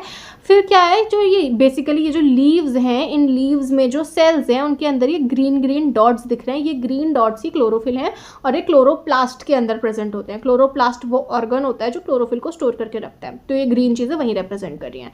अब हम पढ़ लेते हैं। तो ये वाला क्या था, ये तो हमने देख लिया कि सनलाइट कैसे, इस वाले से हमने देख लिया कि सनलाइट कैसे अब्जॉर्ब होती है और क्लोरोफिल कहाँ पे होता है, ये चीज़ हमने देख लिया। अब हम CO2 का देख लेते हैं कि वो कैसे लिया जाता है। CO2 को लिया जाता है with the help of stomata. ये एक स्टोमेटा है। तो हम लोग अब पढ़ते हैं कि प्लांट जो है ऑब्टेन कैसे करता है कार्बन डाइऑक्साइड। तो हम लोगों ने क्लास 9 में एक स्टोमेटा के बारे में पढ़ा हुआ है। स्टोमेटा बेसिकली ऐसा सा दिखता है, ठीक है। स्टोमेटा बेसिकली ऐसे बीन शेप का होता है, ठीक है। ये वाला जो है, ये अंदर जो हिस्सा होता है उसको स्टोमेटल पोर बोलते हैं, और ये दोनों जो होती हैं गार्ड सेल्स होती हैं। ये बेसिकली गार्ड करके रखती है। यानी कि गार्ड क्या होता है, गार्ड गेट पे खड़ा होता है, देखता है ओपनिंग क्लोजिंग को देखते हैं गार्ड्स कि गेट खुलेगा कि नहीं खुलेगा, ये सारी चीज़ें। तो सिमिलरली गार्ड सेल्स स्टोमेटा में भी यही काम करते हैं। इनमें भी, स्टोमेटा में भी हमारा क्लोरोफिल प्रेजेंट हो रहा होता है। तो अब होता क्या है, इनमें जो स्टोमेटा होते हैं, they are tiny pores present on the surface of the leaves. तो मैसिव अमाउंट में गैशियस एक्सचेंज जो होता है वो इन पोर्स के थ्रू होता है for the purpose of photosynthesis. ठीक है, अब यहाँ पे ये चीज़ बहुत इंपॉर्टेंट है कि जो एक्सचेंज ऑफ गैसेस है it occurs across the surface of stem, roots and leaves as well. वहाँ पे भी गैसेस एक्सचेंज होता है, बट ज़्यादा मैसिव अमाउंट में लीव्स में होता है, क्योंकि वहाँ पे ज़्यादा अमाउंट में स्टोमेटा प्रेजेंट होते हैं जिनमें पोर्स होते हैं, जो कि पोर्स होते हैं, और उन पोर्स के थ्रू गैसेस एक्सचेंज हो पाता है।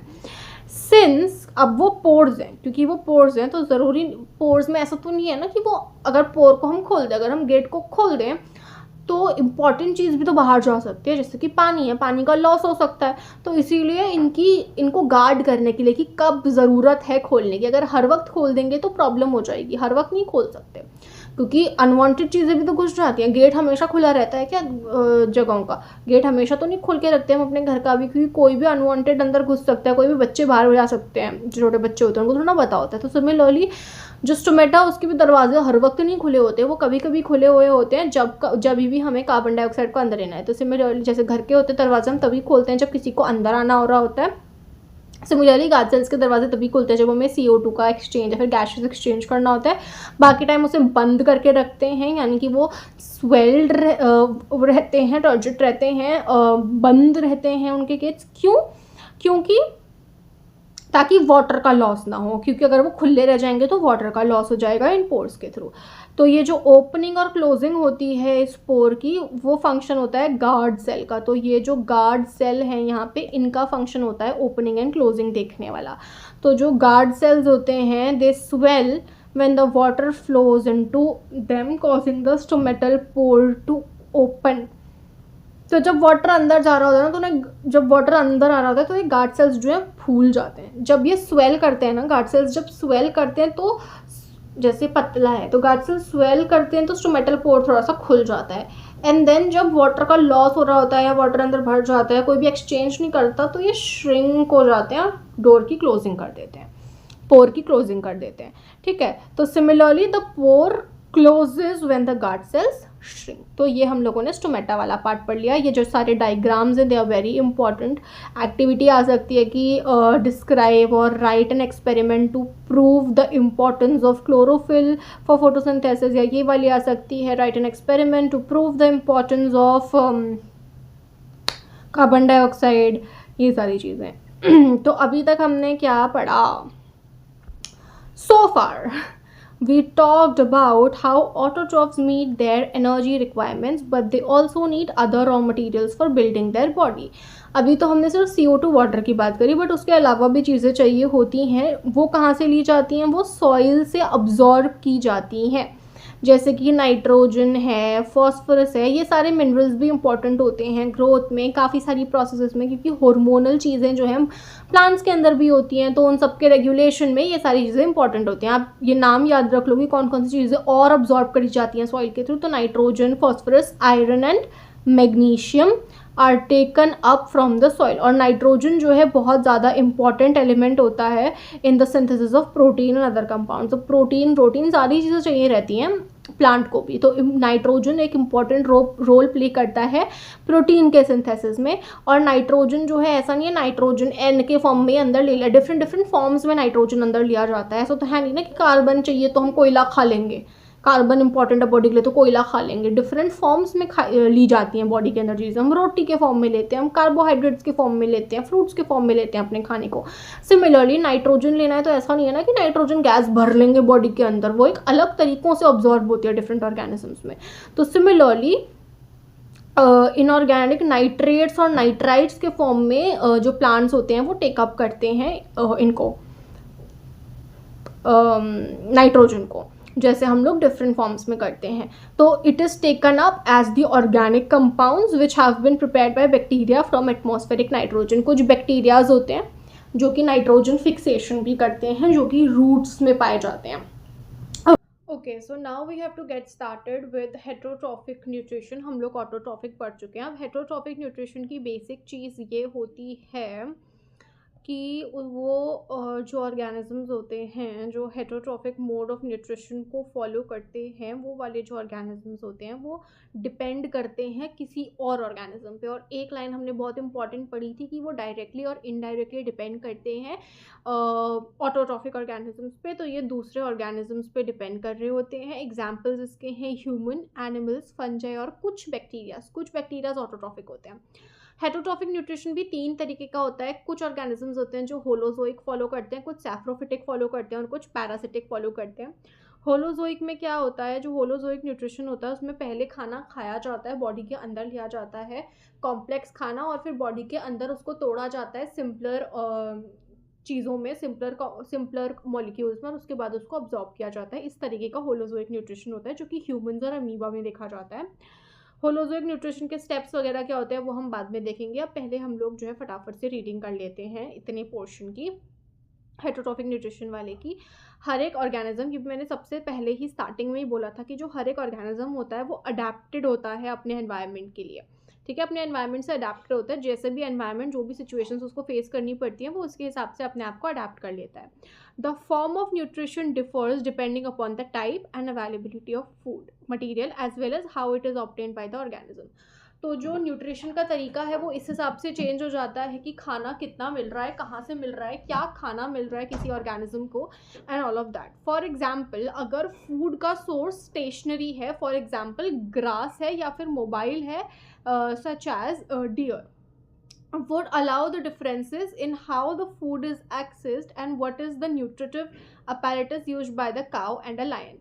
अब जो है खाना दो तरीके का होता है। एक तो कुछ हर्बीवोर्स होते हैं जैसे कि डियर हो गया, उनका खाना इज ग्रास। तो ग्रास क्या है, मोबाइल नहीं है। तो जो ऑर्गेनिजम्स हैं जिनको घास खानी है, इट इज़ नॉट दैट कि वो लोगों को शिकार पे निकलना पड़ेगा and all of that, they just have to search for the greens. And जो लायंस हैं, they have to go and search, अच्छे से ढूंढना पड़ेगा, and then they have to strategise how to attack the animal, and then they have to attack the animals, then they have to use the strategy to kill the animal, and then they have to strategize कि कौन सा part खाना है, कौन सा नहीं खाना है, and all of that। फिर अंदर जो न्यूट्रिशन का प्रोसेस होगा, जो प्लांट खा रहा है उसका अलग तरीका होगा, जो डियर खा रहा है उसका अलग तरीका होगा, काउ और जो लायन है, वो दोनों के अंदर क्या प्रोसेस चलेगी, उस खाने को खा लेने के बाद क्या न्यूट्रिशन का प्रोसेस चलेगा, कैसे वो डाइजेस्ट होगा, कैसे वो अब्जॉर्ब होगा, ये सब डिपेंड कर रहा है किस पर, खाने पर।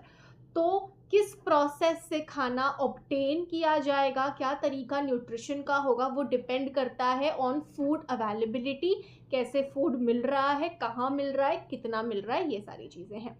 तो the range of strategies by which the food is taken in and used by organism is very different. और बहुत ज़्यादा रेंज होती है स्ट्रैटेजी में। कुछ ऑर्गेनिजम्स होते हैं which break down the food material outside the body and then absorb it, इसको बोलते हैं ये इसका the examples are fungi and bread moulds, fungi like bread moulds, yeast and mushroom. अब ये जो ऑर्गेनिजम्स होते हैं ये क्या करते हैं, जैसे मान लो एक ऑर्गेनिज्म है, यीस्ट है, वो क्या करेगा, उसके बाहर उसको फूड दिखा तो ना वो अपने अंदर से हार्मोन बाहर फेंकेगा और बाहर ही जो खाना है उसको तोड़ देगा छोटे छोटे कंपाउंड में और फिर अंदर लेगा। मतलब उसके पास ऐसा मैकेनिज्म नहीं होता है कि वो अंदर लेकर के खाना तोड़े, वो बाहर ही तोड़ देता है।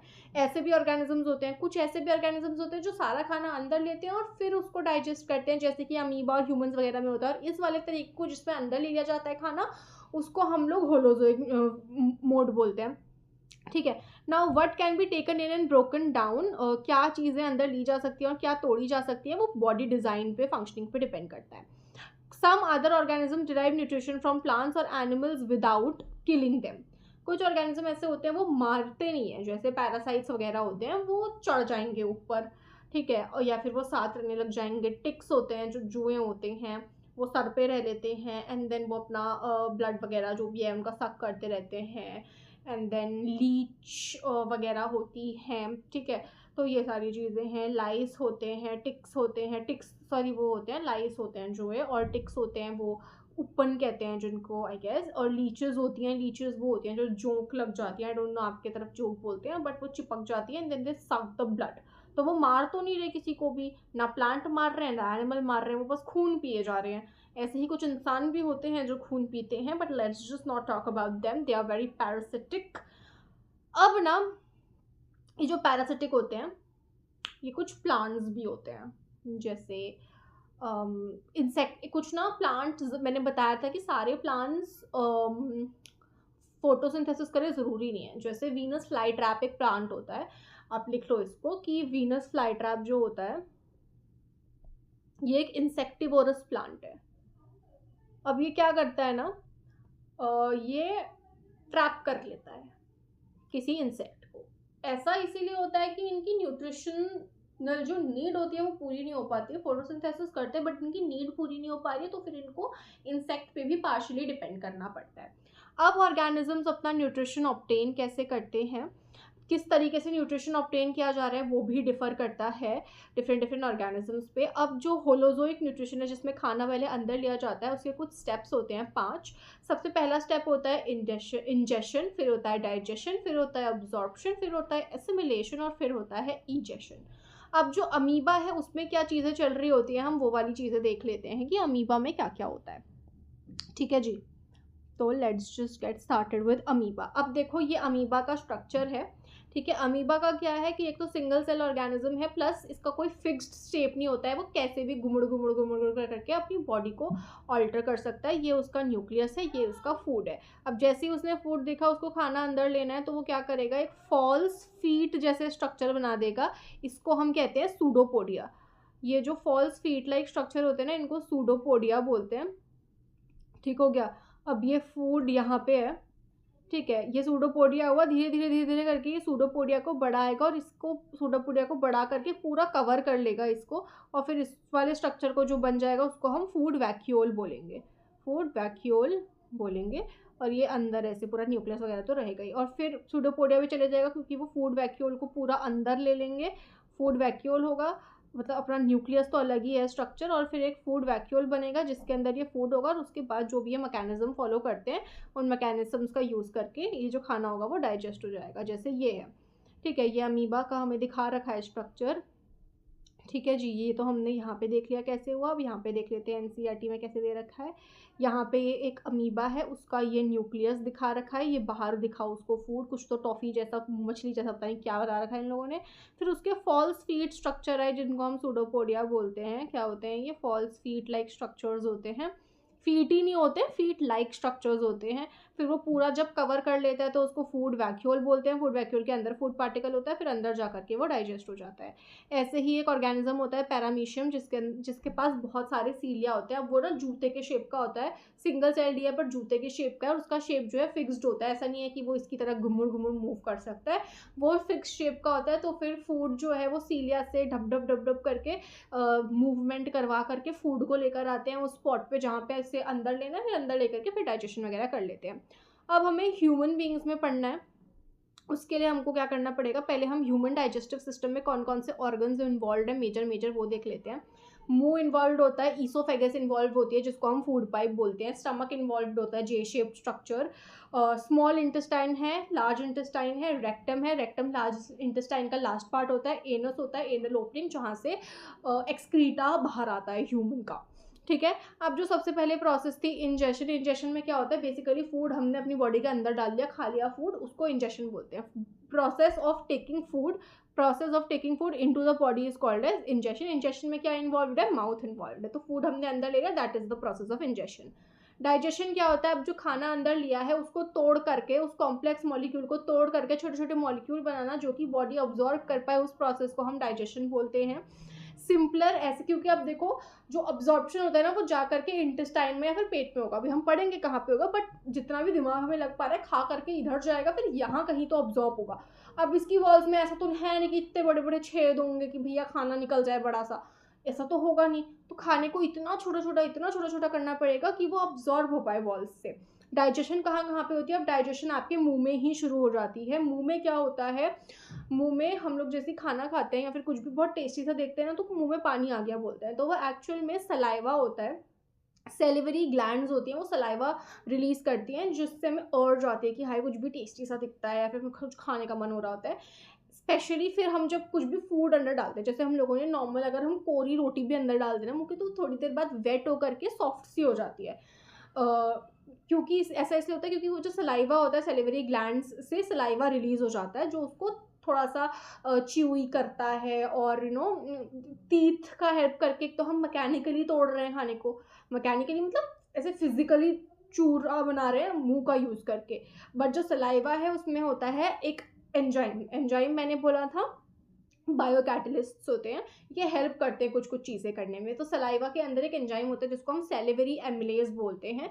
ये क्या करता है, अब क्योंकि जैसे हमने कुछ भी खाना खाया, हमने मान लो राइस खा लिया, ठीक है, राइस खाया, उसको च्यू करके वो थोड़ा सा पतला सा बन गया है सलाइवा के हेल्प से। अब उसमें जो सैलिवरी एमिलेज है सलाइवा में, वो क्या करेगा, स्टार्च जो है राइस में, उस स्टार्च को, क्योंकि स्टार्च एक कॉम्प्लेक्स मॉलिक्यूल है और एक बहुत कॉम्प्लेक्स शुगर है, तो उसको तोड़ करके सिंपल शुगर बना देगा। तो मुंह में ही हमारा जो है ऑब्जॉर्व डाइजेशन शुरू हो जाता है, जिसमें जो कॉम्प्लेक्स शुगर्स होती हैं वो टूट करके सिंपल शुगर में कन्वर्ट होती है। बेसिकली स्टार्च शुगर में कन्वर्ट होता है, किसकी हेल्प से, सैलिवरी एमिलेज के हेल्प से, जो सलाइवा में प्रेजेंट होती है। ऑल्सो सलाइवा जो है खाने को वेट करने में, सॉफ्ट बनाने में हेल्प करता है, ताकि वो पैसेज में आराम से मूव कर पाए। और जैसे हम उसको ऐसे निगलते हैं खाने को, तो वो फूड पाइप के थ्रू नीचे नीचे नीचे नीचे जाएगा, तो फूड पाइप की जो मसल्स होती हैं वो थोड़ा थोड़ा ऐसे कॉन्ट्रैक्शन टाइप की करती हैं उसको नीचे धकेलने के लिए, और उसको हम पेरिस्टालिस मूवमेंट बोलते हैं। वो इंपॉर्टेंट होता है खाने को नीचे धकेलने के लिए। अब डाइजेशन यहाँ पे मुंह का कंप्लीट हो गया, खाना नीचे पहुंच गया है, अब स्टमक में डाइजेशन शुरू होगा। स्टमक की जो वॉल्स होती हैं वो उसमें गैस्ट्रिक ग्लैंड्स होती हैं जो कि कुछ कुछ चीज़ें रिलीज करती हैं, ठीक है। एक तो HCl रिलीज करती हैं और एक पेप्सिन रिलीज करती हैं। HCl का क्या क्या काम है पहले देख लेते हैं। एक तो HCl बहुत ज़्यादा स्ट्रॉन्ग एसिड होती है, बहुत कंसनट्रेटेड HCl होती है। हाइड्रोक्लोरिक एसिड हम लोगों ने पढ़ा हुआ है कि काफ़ी स्ट्रॉन्ग एसिड होती है। तो ये जो HCl होती है ना, एक तो ये जर्म्स को किल कर देगी बॉडी में, जो भी खाने में जर्म्स प्रेजेंट होंगे, एंड ऑल्सो ये एक एसिडिक मीडियम प्रोवाइड करती है। एसिडिक मीडियम क्यों इंपॉर्टेंट है, जो पेप्सिन होता है, पेप्सिन का काम होता है प्रोटीन्स को डाइजेस्ट करना, और जो पेप्सिन होता है ना वो तभी काम करेगा जब एसिडिक मीडियम प्रेजेंट होगा। तो उस पेप्सिन को मीडियम प्रोवाइड करने के लिए HCl प्रोड्यूस होता है। अब HCl क्योंकि खुद एक बहुत ज़्यादा कंसनट्रेटेड एसिड है, तो हमें HCl को भी टोन डाउन करना पड़ेगा, क्योंकि भाई अगर HCl एसिड अटैक्स जैसे होते हैं, HCl कहीं पड़ जाए तो पूरा जल जाएगा, तो फिर पेट तो खराब ही हो जाएगा ना पूरा। कितना एक्सट्रीम सिचुएशन होगी अगर वो एसिड, इतना कंसनट्रेटेड एसिड HCl, इतना स्ट्रॉन्ग एसिड अगर हो तो उसके लिए क्या होता है कि पेट के अराउंड यही जो वो होती हैं गैस्ट्रिक ग्लैंड्स होती हैं, वो म्यूकस भी बनाती हैं। म्यूकस की एक लेयर बन जाती है जो पेट की वॉल्स को प्रोटेक्ट करके रखती हैं HCl से। तो पेट में पहुंचा, पेट में है गैस्ट्रिक ग्लैंड्स बना रही हैं HCl, पेप्सिन और म्यूकस, और HCl है जो एसिडिक मीडियम प्रोवाइड कर रहा है ताकि पेप्सिन काम कर पाए। पेप्सिन क्या करता है, प्रोटीन्स को डाइजेस्ट करता है, और म्यूकस का क्या करता है, स्टमक की लाइनिंग को प्रोटेक्ट करके रखता है HCl से। अब स्मॉल इंटेस्टाइन में खाना गया, स्मॉल इंटेस्टाइन में ही मेजर डाइजेशन वगैरह होता है। जो प्रोटीन्स और फैट्स और कार्बोहाइड्रेट्स हैं उनका कंप्लीट डाइजेशन होता है स्मॉल इंटेस्टाइन के अंदर। अब स्मॉल इंटेस्टाइन के अंदर जो है ना बहुत जगह से सिक्रीशंस आती हैं। लीवर जो होता है हमारा, लीवर बनाता है बाइल जूस बनाता है, स्टोर बाइल जूस को करता है गॉल ब्लैडर। फिर गॉल ब्लैडर से ये जो बाइल जूस होता है ना, ये आता है हमारे स्मॉल इंटेस्टाइन के अंदर। यहाँ पे ये फैट के डाइजेशन में हेल्प करता है। अब फैट क्या होता है ना, फैट होता है एक बहुत बड़ा सा ग्लोब्यूल होता है फ्लैट का, इतना बड़ा नहीं होता, बट फ्लैट जो है बड़े बड़े ऐसे ग्लोब्यूल्स के फॉर्म में आता है। अब जो बड़े बड़े ग्लोब्यूल्स होंगे उसमें एंजाइम अच्छे से काम नहीं कर पाएगा क्योंकि अंदर तक नहीं जा पाएगा। तो ये जो बाइल होता है ये उस फैट के बड़े ग्लोब्यूल को तोड़ करके उसको छोटे में कन्वर्ट करते हैं ताकि जो एंजाइम है वो उसे डाइजेस्ट कर पाए। अब क्योंकि इमल्सिफिकेशन एक सोप की प्रॉपर्टी होती है, साबुन की प्रॉपर्टी होती है। जब साबुन किसी गंदगी में, जो धोने वाला साबुन है, मान लो हमने किसी गंदगी में रब किया कपड़े के ऊपर, तो जो वो डर्ट होती है, गंदगी का जो बड़ा मॉलिक्यूल होता है, उसको तोड़ करके छोटे छोटे में कन्वर्ट कर देता है। इस प्रोसेस को इमल्सिफिकेशन बोल रहे हैं। सिमिलरली जो बाइल है वो उसे तोड़ करके छोटे छोटे में कन्वर्ट कर रहा है, ठीक है जी। तो छोटे छोटे में कन्वर्ट कर रहा है तो उसे हम इमल्सिफिकेशन ऑफ फैट बोल देते हैं। तो बेसिकली जो बाइल होता है वो फैट को इमल्सिफाई करता है, लीवर उसको प्रोड्यूस करता है, गॉल ब्लैडर स्टोर करता है। उसके बाद जो है पैनक्रियाज जो ग्लैंड होती है बॉडी में, पैनक्रियाज भी रिलीज करती है पैनक्रियाटिक जूसेस सिक्रीट करती है। वो जूस जो है कार्बोहाइड्रेट्स, प्रोटीन्स और फैट्स का डाइजेशन करते हैं। उसके बाद फिर जो इंटेस्टाइन होती है, इंटेस्टाइन की वॉल्स भी कुछ सिक्रीशंस करती हैं जो कि फिर कंप्लीट कर देते हैं डाइजेशन। तो मैक्सिमम जो डाइजेशन है वो स्मॉल इंटेस्टाइन के अंदर होगा। इसके बाद होता है अब्जॉर्प्शन। अब खाना डाइजेस्ट तो कर लिया हमने, बहुत छोटे छोटे में तोड़ दिया, अब उसको अब्जॉर्ब करना है। तो स्मॉल इंटेस्टाइन की जो वॉल्स होती हैं उसमें ऐसे फिंगर लाइक ना छोटे छोटे स्ट्रक्चर्स होते हैं. I will tell you about this. जैसे मान लो ये स्मॉल इंटेस्टाइन का एक टुकड़ा है, तो उसके अंदर ना ऐसे छोटे छोटे छोटे छोटे छोटे छोटे ऐसे फिंगर जैसी स्ट्रक्चर्स होती हैं जिनको हम विलाई बोलते हैं. फिंगर लाइक प्रोजेक्शंस जिनको हम विलाई बोलते हैं. ये जो विलाई होती है ये इंक्रीज कर देती है सरफेस एरिया फॉर अब्जॉर्प्शन. तो फिर यहाँ से इसके थ्रू जो है अब्जॉर्प्शन होता है. और इन विलाई के अराउंड ना बहुत सारा नर्व्स होती हैं. बहुत सारी नर्व्स जब होंगी तो मतलब बहुत सारा ब्लड होगा, तो वो अब्जॉर्ब करके सारा जो एनर्जी है, फूड है अब डाइजेस्टेड वाला, वो अब्जॉर्ब हो जाएगा और वो ब्लड में चला जाएगा और फिर उसका ट्रांसपोर्टेशन वगैरह हो जाएगा. उसके बाद आता है एसिमिलेशन. यहाँ पे हमने खाना खा लिया है, उसको डाइजेस्ट कर लिया, उसको अब्जॉर्ब करवा लिया है. अब उसका जो यूसेज होगा उसको यूज़ करेंगे ग्रोथ में, रिपेयर में, एक्टिविटीज़ करने में. उस सारे यूसेज को हम बोलते हैं एसिमिलेशन. उसके बाद जो अनवांटेड फूड है, जो वेस्ट है, एक्सक्रीटा है, उसको एनस से बाहर निकालने के प्रोसेस को इजेशन बोलते हैं. तो ये हम लोगों के 5 जो स्टेप्स थे मेजर उनको मैंने एक्सप्लेन कर दिया. अब हम लोग फटाफट एनसीईआरटी पढ़ लेते हैं. मैंने यहाँ पे आप लोगों के लिए हाईलाइट कर दिए जो इंपॉर्टेंट लाइंस हैं हम उनको पढ़ते हैं. तो जो एलिमेंट्री कैनाल होती है is basically a long tube extending from the mouth to the anus. ठीक है, तो एलिमेंट्री कैनाल मुंह से शुरू होकर के एनस तक पूरी एक एलिमेंट्री कैनाल उसको बोलते हैं. उसको गट भी बोल सकते हैं. ठीक है, तो खाना जो है हम डिफरेंट तरीके का खाना जो भी खा रहे हैं वो सारा पास तो उसी गट से होता है. ठीक है, तो नेचुरली जो फूड है it has to be processed to generate particles which are small and of same texture. ठीक है, और फिर फूड की क्रशिंग होती है टीथ का यूज़ करके. सलाइवा उसको वेट करता है ताकि वो इजीली मूव कर पाए. ये सब मैं आपको ऑलरेडी बता चुकी हूँ. तो लाइनिंग जो है कि कैनाल की सॉफ्ट होती है. हार्श फूड जाएगा तो लाइनिंग छिलने का डर होता है, तो वो ना हो इसीलिए फूड को वेट करके सॉफ्ट करना होता है. ठीक है, तो फूड वेट किया जाता है. जो हम माउथ वाटरिंग बोलते हैं वो एक्चुअल में सलाइवा होता है और उसके अंदर जूसेस होते हैं जिसको हम सेलिवरी ग्लैंड्स बोलते हैं, जो कि बड़े मॉलिक्यूल्स को तोड़ता है छोटे में. ठीक है, ये हो गया. फिर क्या होता है, जो फूड होता है ना उसको मिक्स किया जाता है अच्छे से सलाइवा के साथ और पूरे माउथ में वो फूड मूव कर रहा होता है विद द मस्कुलर टंग. फिर जो लाइनिंग होती है कैनाल की हैज़ मसल्स जो कि कॉन्ट्रैक्ट करते हैं रिदमिकली, जिसको हम पेरिस्टाल्टिक मूवमेंट बोलते हैं, जो कि पूरी गट में होता है. तो जो वैसे मैंने बताया कुछ मसल्स होती हैं पूरी गट में जो कि उसको धक्का मार रही होती हैं खाने को नीचे नीचे नीचे. अब जो माउथ है ना वहाँ से फूड अब पहुँच चुका है स्टमक में फूड पाइप के थ्रू. अब स्टमक एक बहुत बड़ा ऑर्गन है और वो उसकी जो मसल्स होती हैं वो बहुत ज़्यादा स्ट्रेचेबल होती हैं. तो उसकी मसल्स बहुत ज़्यादा स्ट्रेचेबल होती हैं पेट की, तो उसमें खाना जाएगा तो वो फूल भी जाता है. इसीलिए कई बार जब हम ज़्यादा खाना खा लेते हैं, ज़्यादा पानी पी लेते हैं, तो स्टमक थोड़ी सी ब्लोटिंग आ जाती है. वो इसलिए होता है क्योंकि वो इलास्टिक ऑर्गन होता है, उसमें इलास्टिसिटी काफ़ी ज़्यादा होती है.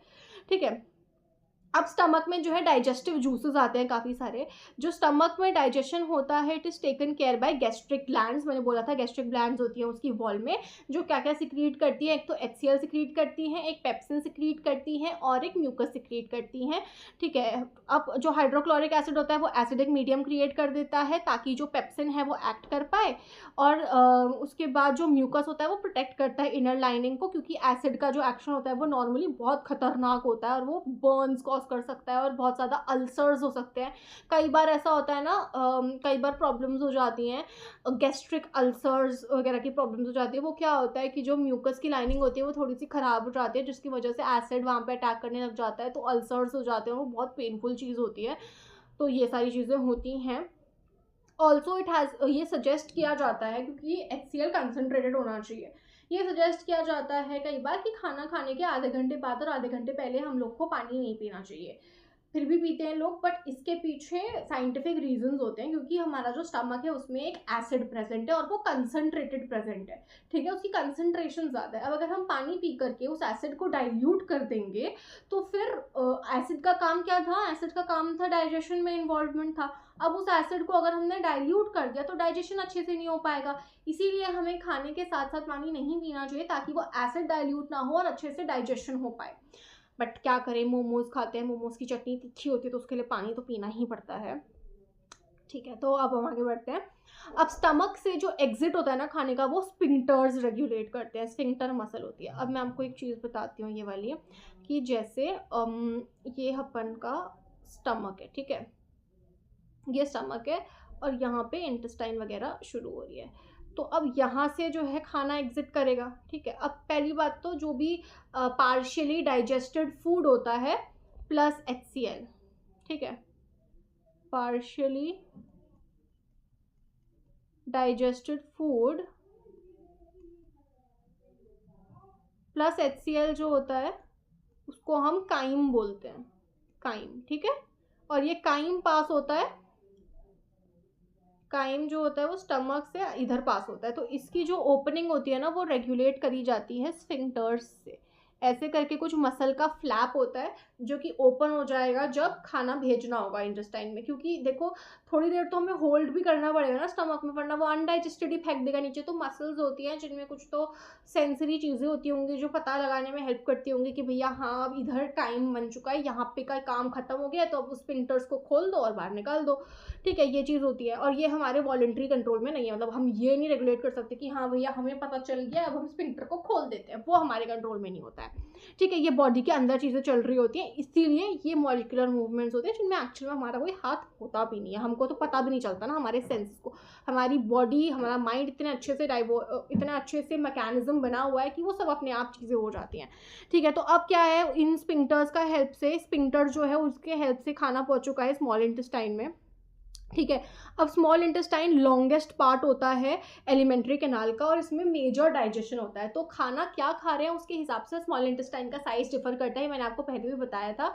जो ग्रीन्स होती हैं, जो वेजिटेबल्स होती हैं, जो ग्रीन ग्रासेस होती हैं, उनमें सेल्यूलोज होने की वजह से जो सेल्यूलोज है उसका डाइजेशन बहुत डिफिकल्ट होता है। It is a common notion. हमें क्या फील होता है कि मीट डिफिकल्ट होगा डाइजेस्ट करने में और ग्रीन्स जो होंगे वेजिटेबल्स तो ईजी होनी चाहिए, बट होता ऐसा नहीं है। सेल्यूलोज की प्रेजेंस की वजह से उनका डाइजेशन बहुत डिफिकल्ट होता है। इसीलिए जो काउज होते हैं या फिर जो वेजिटेरियन होते हैं स्ट्रिक्टली एनिमल्स, उनकी गट काफ़ी बड़ी होती है एज कम्पेयर टू टाइगर्स, क्योंकि जो कार्निवोर्स हैं, जो मीट है उसका डाइजेशन बहुत ज़्यादा ईजी होता है। अब जो स्मॉल इंटेस्टाइन होती है वो साइट है complete digestion of carbohydrates, proteins और फैट्स का। Very important line, that the small intestine is the site of complete digestion of carbohydrates, proteins and fats. अब स्मॉल इंटेस्टाइन में बहुत सारे सिक्रीशंस आते हैं जो हमने पढ़े ही थे, लीवर से आता है, पेनक्रियास से आता है। इसके लिए जो फूड स्टमक में आ रहा है वो एसिडिक है, ठीक है। स्टमक में फूड कौन सा, जो इंटेस्टाइन में फूड आ रहा है वो एसिडिक है, क्योंकि काइम में मैंने बोला था कि खाने के साथ साथ HCl मिक्सड है। HCl गायब तो हो नहीं जाएगा, रहेगा तो उस खाने में मिक्स, तो वो एसिडिक फूड आ रहा है। लेकिन जो पेनक्रियाटिक जो ये होते हैं पेनक्रियाटिक एंजाइम्स होते हैं वो एल्कलाइन यानी कि बेसिक मीडियम में काम करते हैं। तो इसीलिए जो बाइल जूस होता है, बाइल जूस के दो काम होते हैं, एक तो इमल्सिफिकेशन ऑफ फैट होता है और दूसरा मेजर बहुत इंपॉर्टेंट काम होता है जो मीडियम है उसको एल्कलाइन करना, ताकि जो पेनक्रियास के जूसेस हैं, जो पेनक्रिया एंजाइम्स बना रहा है वो एक्ट कर पाएँ, क्योंकि वो एक्ट करेंगे तभी तो डाइजेशन कंप्लीट हो पाएगा, ठीक है। ये एक्ट करता है फैट्स में भी। फैट्स जो होते हैं वो इंटेस्टाइन में लार्ज ग्लोब्यूल्स के फॉर्म में प्रेजेंट होते हैं और जो बाइल सॉल्स होते हैं उनको ब्रेक करके छोटे छोटे पार्ट्स में तोड़ देते हैं, और ये सिमिलर होता है जैसे सोप इमल्सिफाई करता है डर्ट को। ये चीज़ें मैंने आपको बता दी हैं। जो पेनक्रियाज होते हैं वो सिक्रीट करते हैं पेनक्रियाटिक जूसेस। अब ये बहुत इंपॉर्टेंट है कि पेनक्रियाटिक जूसेस भी दो तरीके के हैं, मतलब दो मेजर हैं एंजाइम्स उसमें। एक तो ट्रिप्सिन होता है जो कि प्रोटीन डाइजेस्ट करता है, और लाइपेज होता है जो ब्रेक डाउन करता है इमल्सिफाइड फैट को, ठीक है। ये दो एंजाइम्स हैं। देखो अभी एक और एंजाइम हमने पढ़ा था पेप्सिन, जो कि था पेट में, जो कि ब्रेक डाउन कर रहा था प्रोटीन का। अब complete digestion of protein intestine में जो पेनक्रियाटिक जूस है विच इज ट्रिप्सिन, ट्रिप्सिन तो पूरा डाइजेस्ट कर रहा है प्रोटीन को, और लाइपेज पूरा डाइजेस्ट कर रहा है हमारे इमल्सिफाइड टूटे हुए फैट को। पूरा डाइजेस्ट कौन कर रहा है, लाइपेज कर रहा है। तो अब अगली चीज़ क्या है, जो वॉल्स होती हैं स्मॉल इंटेस्टाइन की उसके पास भी थोड़ी थोड़ी ग्लैंड्स होती हैं। जैसे स्टमक की वॉल्स में गैस्ट्रिक ग्लैंड्स होगी, वैसे ही स्मॉल इंटेस्टाइन की जो वॉल्स हैं उनमें भी कुछ ग्लैंड्स होती हैं जो कि इंटेस्टिनल जूसेस सिक्रीट करती हैं। The enzymes present in it is finally converted, जो एंजाइम्स प्रेजेंट होते हैं स्मॉल इंटेस्टाइन में वो कन्वर्ट कर देते हैं प्रोटीन्स को अमीनो एसिड्स में। Basically complex form simple form है, प्रोटीन कॉम्प्लेक्स फॉर्म है, प्रोटीन की जो सिंपलेस्ट फॉर्म है वो अमीनो एसिड है। कार्बोहाइड्रेट एक बड़ा सा बहुत कॉम्प्लेक्स फॉर्म है, सिंपल शुगर्स उसकी छोटी फॉर्म है। फैट बहुत बड़ा कॉम्प्लेक्स फॉर्म है, उसके बाद उसमें से ग्लाइकोजन और फैटी एसिड उसका ग्लिसरॉल और फैटी एसिड उसका सिंपलर फॉर्म है। तो ऐसे करके ये कन्वर्जन हो जाता है, तो कार्बोहाइड्रेट, प्रोटीन्स और फैट्स का कंप्लीट डाइजेशन हो गया स्मॉल इंटेस्टाइन में। अब ये जो डाइजेस्टेड फूड है ये वॉल्स ऑफ इंटेस्टाइन अब्जॉर्ब कर लेती हैं because of the presence of villi, जो कि फिंगर लाइक प्रोजेक्शन है, जो कि अब अब्जॉर्प्शन के लिए सर्फेस एरिया बढ़ा देते हैं। विलाई जो होते हैं वो रिचली सप्लाइड होते हैं विद ब्लड वेसल्स, यानी कि विलाई के पास बहुत सारी ब्लड वेसल्स होती है, यानी कि बहुत सारा खून होता है, तो वहाँ पे खाना अब्जॉर्ब होकर के ब्लड में चला जाता है और फिर ब्लड ट्रांसपोर्टेशन करता है, वो हम ट्रांसपोर्टेशन में अलग से पढ़ने वाले हैं। और फिर इसका यूज़ होगा टिश्यू बनाने में, नई सेल्स बनाने में, रिपेयर करने में, जितनी भी प्रोसेस करनी है उन सब में। अब जो अनअब्जॉर्ब्ड फूड है वो फिर जाएगा लार्ज इंटेस्टाइन में। अब ये सारा जितना भी अनअब्जॉर्ब्ड फूड है जो काम का नहीं है वो गया लार्ज इंटेस्टाइन में। लार्ज इंटेस्टाइन में भी और अब्जॉर्प्शन होता है, ऐसा नहीं कि लार्ज इंटेस्टाइन में कोई भी अब्जॉर्प्शन नहीं होता है। जो बहुत सारा पानी होता है वो लार्ज इंटेस्टाइन से वापस लिया जाता है बिकॉज पानी is important for the body, और ट्राई किया जाता है कि ज़्यादा लॉस ना हो उस चीज़ का, तो उसको अब्जॉर्ब किया जाता है। उसके बाद जो बच्चों की चीज़ है जो बिल्कुल भी यूसेज की नहीं है वो रेक्टम में जाती है, जो कि एंड पार्ट हो जाता है लार्ज इंटेस्टाइन का, उसके बाद वो एनस के थ्रू बाहर आ जाती है। अब एनस में भी एनल स्फिंक्टर्स होते हैं, अगैन एनस की ओपनिंग जो होती है उसमें एनल स्फिंक्टर्स होते हैं, और ये हमारे वॉलंटरी कंट्रोल में होते हैं बिकॉज आपका जो एक्सक्रीटा होता है वो आप उसे कंट्रोल कर सकते हो टू एन एक्सटेंट। और फिर आप जब रिलीज़ करते हो, जब आपको एनवायरनमेंट मिलता है और आपको प्रॉपर पोजीशन मिलती है, तब आप उन एनल स्फिंक्टर्स को विद योर माइंड ऐसे सिग्नलिंग हो जाती है और उसके बाद वो खुल सकते हैं and then you can excrete out the waste. ठीक है, उसके बाद हम लोग को करना है डेंटल कैरीज, जो कि बेसिकली टूथ डिके वाला टॉपिक है। ये भी एसिड की वजह से ही कॉज होता है। अब जो डेंटल कैरीज है या फिर टूथ डिके है, ये होता है gradual softening of enamel and dentine. अब बेसिकली क्या है, जो हमारा ये दांत है ना, एक हम लोग का दांत होता है, मतलब सभी के दांत होते हैं, सारे ही दांत जो होते हैं उनके बाहर एक इनेमल होती है। इनेमल ना हार्डेस्ट सब्सटेंस है हमारी पूरी बॉडी में, बोन्स से भी ज़्यादा हार्ड अगर कुछ है तो वो है इनेमल। जो दांत की बाहर की कवरिंग है इनेमल, वो सबसे हार्डेस्ट सब्सटेंस होती है। तो धीरे धीरे टूथ डिके में क्या होता है, ये इनेमल जो है सॉफ्ट होने लग जाती है, टूटने लग जाती है। इट बिगिंस, ये तब होता है जब जो बैक्टीरिया होता है acting on sugars produce acid that soften and demineralises the enamel. ये क्या होता है, जो शुगर्स होती हैं उनमें कुछ बैक्टीरियाज होते हैं, जब हम ब्रश नहीं करते, साफ नहीं करते टीथ को, तो वो शुगर्स वहाँ पे रह जाते हैं। उसमें जो बैक्टीरिया होते हैं वो कुछ ऐसी एसिड्स प्रोड्यूस करते हैं, वो बैक्टीरिया एसिड प्रोड्यूस करते हैं। जो एसिड ये जो इनेमल है उसको थोड़ा सा ऐसे वीकन कर देती है और तोड़ने लग जाती है। Masses of bacterial cells together with food particles stick to the teeth to form dental plaque, और फिर वो जम जाते हैं दांत में, जो कि फिर हम लोग नॉर्मल भाषा में कीड़ा लग गया बोलते हैं। वो एक्चुअल में यही चीज़ें होती है कि तो खाना इकट्ठा हो जाता है, प्लस बहुत ज़्यादा बैक्टीरियाज होते हैं। Saliva can not reach the tooth surface to neutralise the acid as plaque covers the teeth. अब क्योंकि प्लेक ने कवर कर लिया है टीथ को, ठीक है, अब क्योंकि वो जो सब्सटेंस है उसने टीथ को कवर कर लिया। पहले तो पीली परत बनती है, पहले एकदम से नहीं काला सा हो जाता वो, तो बाद में कोरोड होना, खराब होना शुरू होता है, पहले पीली सी परत चढ़ती है।